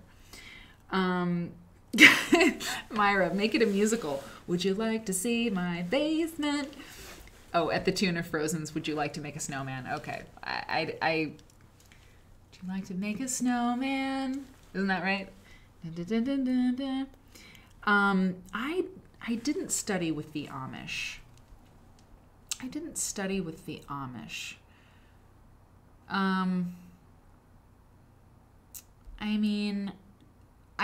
lived around. I lived in Iowa, and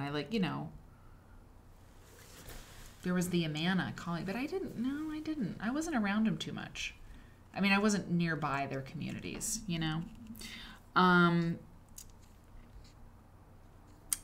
By the way, this is a page that I think my mom like missed a page, okay, when she was scanning this. So this is great though. I remember when, well, maybe not, but I thought we saw a poster for, oh no, I did. One of the postcards that I have for Tier 2 subscribers is a postcard, do I have it? Of the Pennsylvania National Quilt Extravaganza. It's awesome. Tomorrow's heirloom. You know what? Eric would lose his mind looking at this because he would say, there are too many fonts. Let's count the fonts. Let's count the different fonts. Okay. We have 1 for the Pennsylvania National Quilt Extravaganza. 4. That's 1 font, okay? S.J. Pepper, count. The center of it all for quilt, fiber, wearable, and textile art. Font 2. I don't know if... No, it's a different font. September 11th through 14th, 1987. Different font. It's a different font. Oh, really? Kevin, this is the one your guild participates in? I love... Anytime somebody is going to use the word extravaganza in anything that they do, seriously, I think it's great. It's so great. So we're at 3 fonts. We've got 4 now with Greater Philadelphia. I know, Frosnoel, he just hates it. 4. And then I think Quilt and Wearable Contests, I think that's the same font as Greater Philadelphia area, just in all caps, which is another choice. What are we at? Yeah, it's the word of the day. Exactly. It's the word of the day. That's the word of the day song. I've lost count. I don't think SJ's even listening. But okay, no. 1, 2, 3, 4. I mean, Tomorrow's Heirlooms is yet another font. And Sponsored By is yet another font. It's just a lot of fonts. It's a lot of fonts. Okay, there's still all those shows that are going on. Rockome Gardens Quilt Celebration in Arcola, Illinois. That's cool. Quilts and Other Comforts. Interesting. Okay, so those must have been things. This is an ad slip. Uh-oh, here it is. I'm yawning. It's the first time. It's happening. Armchair Shopping Center. Here is no park, one-stop, hassle-free shopping. No need to get in the car or put on your walking shoes. Relax, browse through our quilt shopping center. My God, reach for your pencil and order. The world has changed so much. Sit back some more. Perhaps a piece of quilt block or 2, and your order will be delivered to your door. That's crazy. Thank you, Mary Kate. That ad had it all. Serif, sans serif, all caps, small caps, title case, bullet points, unnecessary quote marks, questionable kerning, unevenly justified sections. Thank you. Like, yes. All of those things. It was too many things. And you can identify them all, and you did. And it was too many. I mean, they did too many. The Mancusos now run a whole series of shows on the East Coast. You know, I actually wrote down, it is in one of my notes things, Mancuso shows, because I know that they run shows, and I've been to one of them or something, but I want to know more about the shows that they run. So that's on my list of show, it's in the content bucket. I know listen, yawning is contagious. I got to be careful. Yeah. Multiple fonts are really a lot. Raffle Waffle, Mary Kate says questionable kerning is her new favorite phrase. Okay, so we have these, there's things to buy. Let's pick a random. Multi-needle machine quilting. Your pieced tops or fabrics quilted with our quality backing, filler, and thread. Average cost $27.50. Binding an additional $10. Pantographing and outlining also available. Southeastern Quilting Company in Nashville. Postcard quilt patterns. Quilt kits, kids quilt kits, and emergency quilt kits. Emergency quilt kits? That is so... Yeah, Comic Sans. I know, I was waiting for it. Quilt kits, kids quilt kits, and emergency quilt kits. You know what? If that little trademark... It's trademarked in here. Wait a minute, I'm not even using my drawing. I haven't circled anything. Wait a minute. This is a Jamboard. You guys. Oh no. Hang on. I haven't circled. We're going to start at the beginning. Just kidding. We're going to start at the beginning, and I'm going to circle things.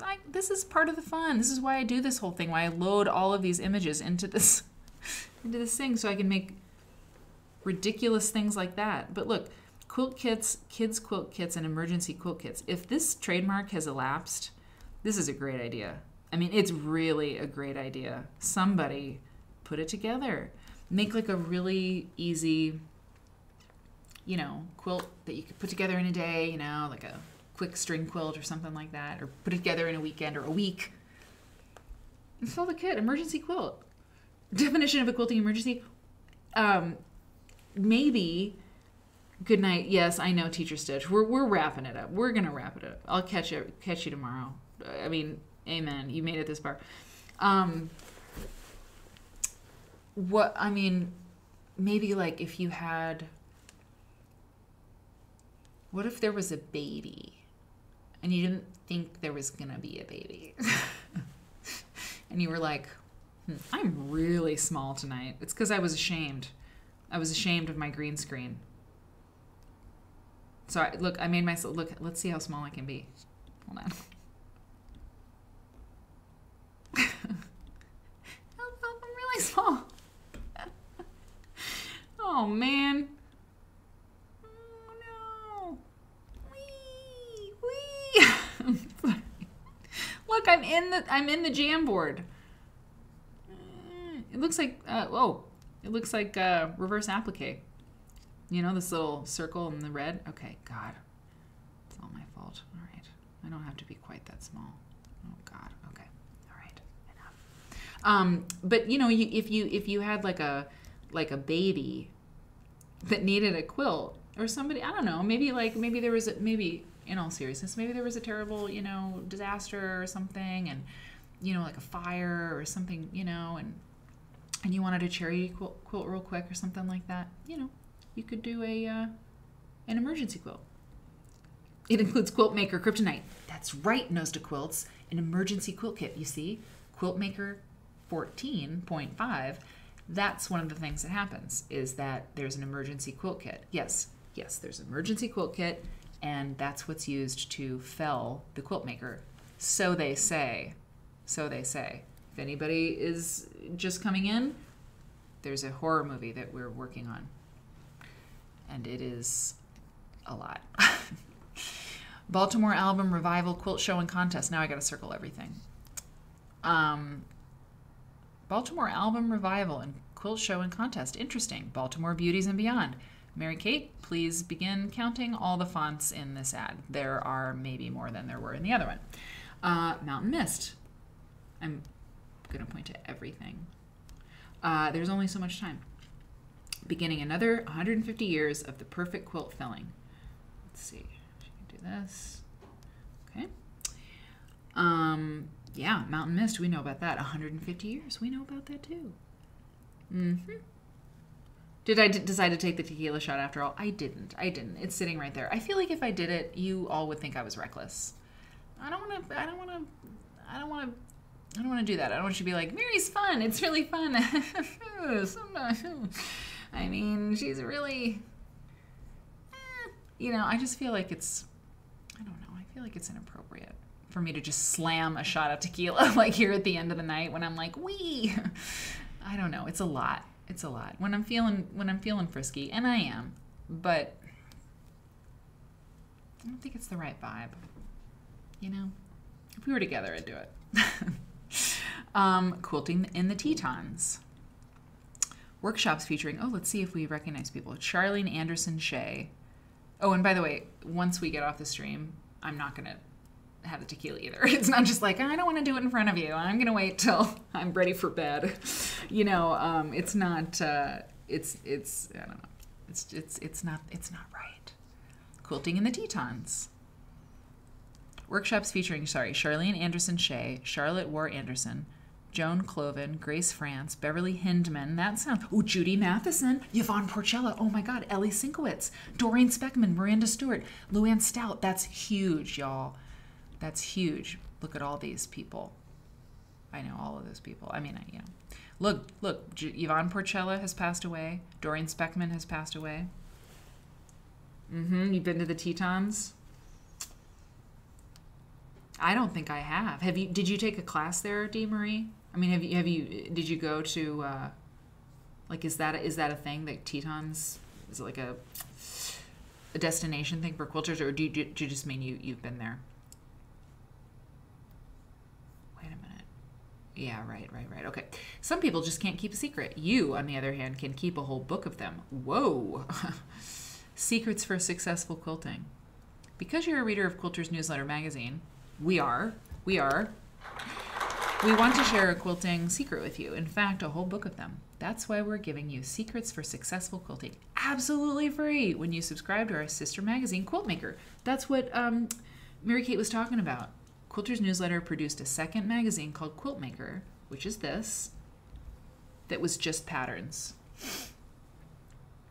Wow, and they're going to give you a book and a free pattern, or a free issue of Quilt Maker.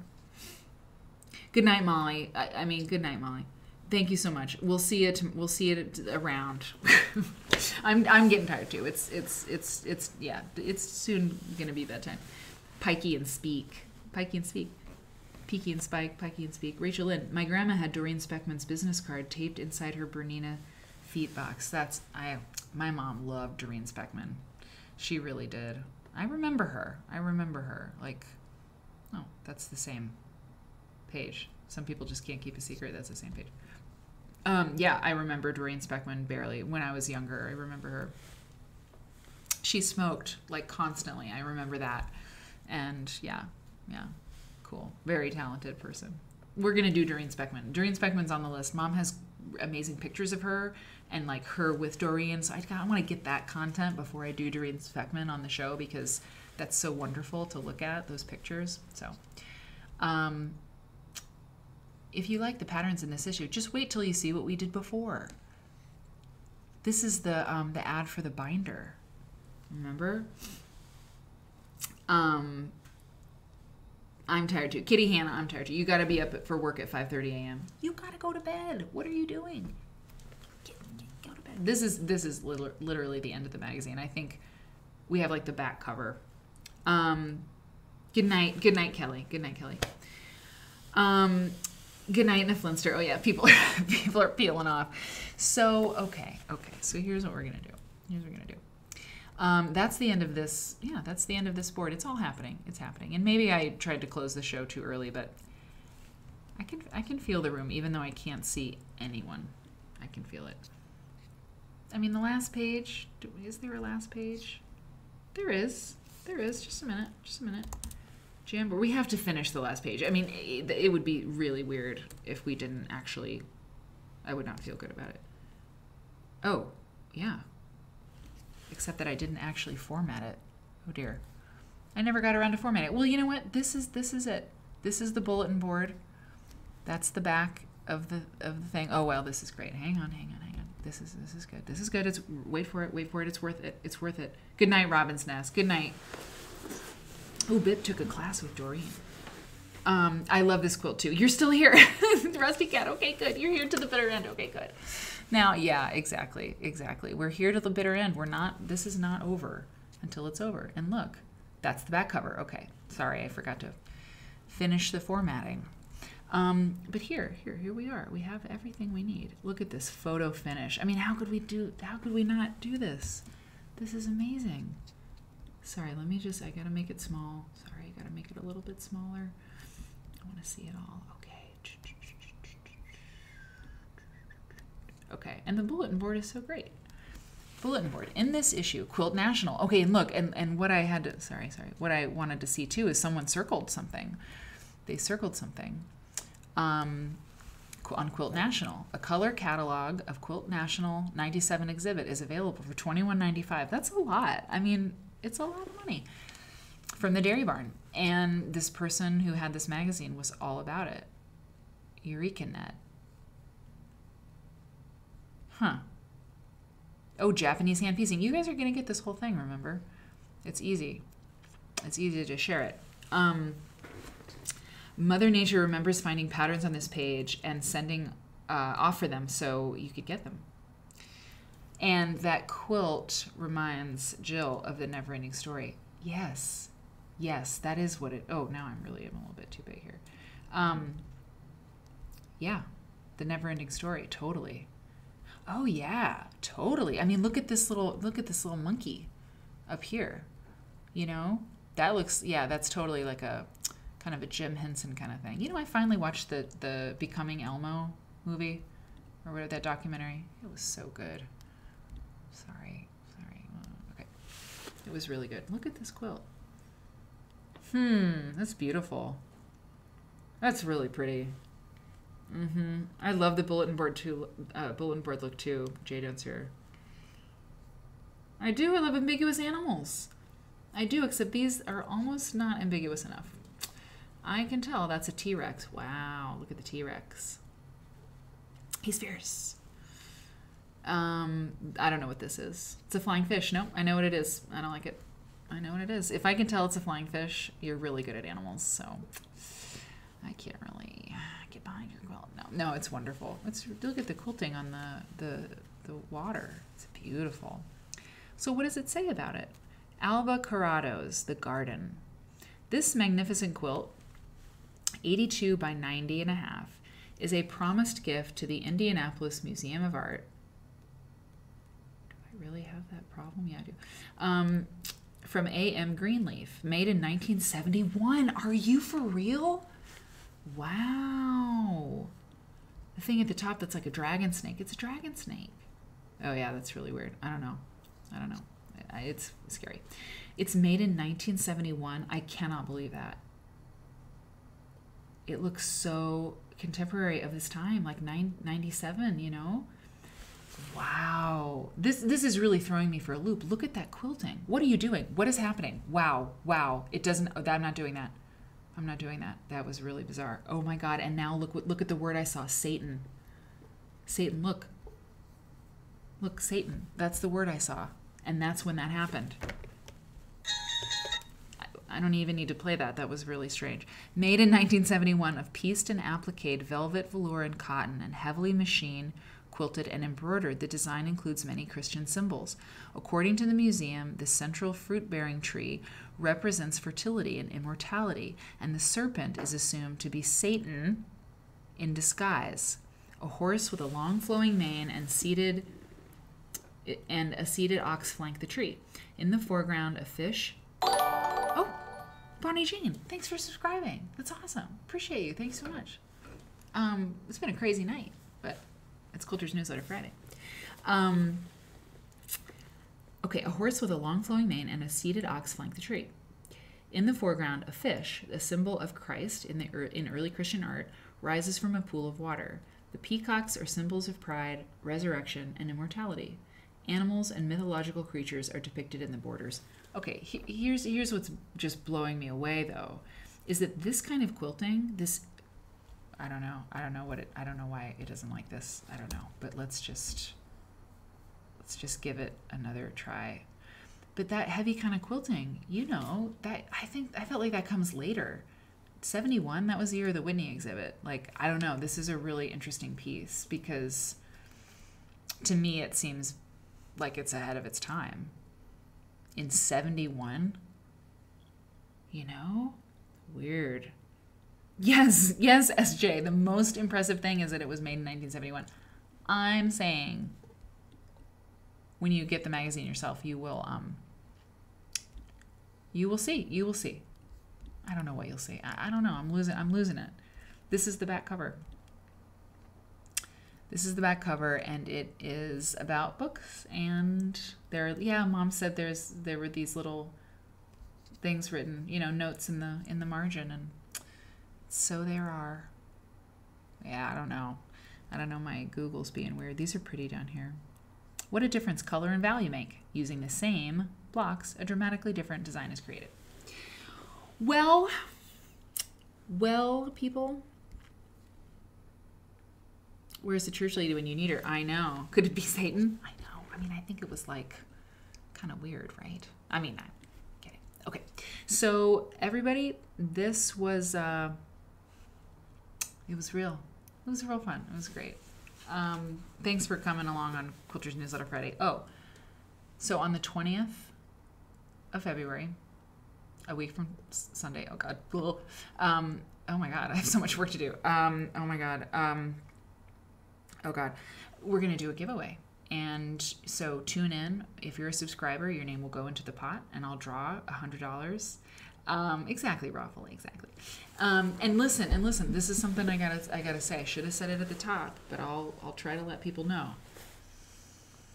Monday, I added a bonus show because we had to get to 100 shows, for the big giveaway. You guys, I have got to be realistic. I cannot add a show on Monday. I can't do it. I have to give these 2 lectures. There's so much going on. I can't do it. I can't add a show. So Sunday, the 20th, when we do the giveaway at QuiltCon, it is the 100 episodes of Quilt Nerd observed. Because if it's like the 99th show, or maybe it's like the 101st show, I don't know. It's a crack up. I can't add shows the week before QuiltCon. I don't know what I was thinking. I don't know.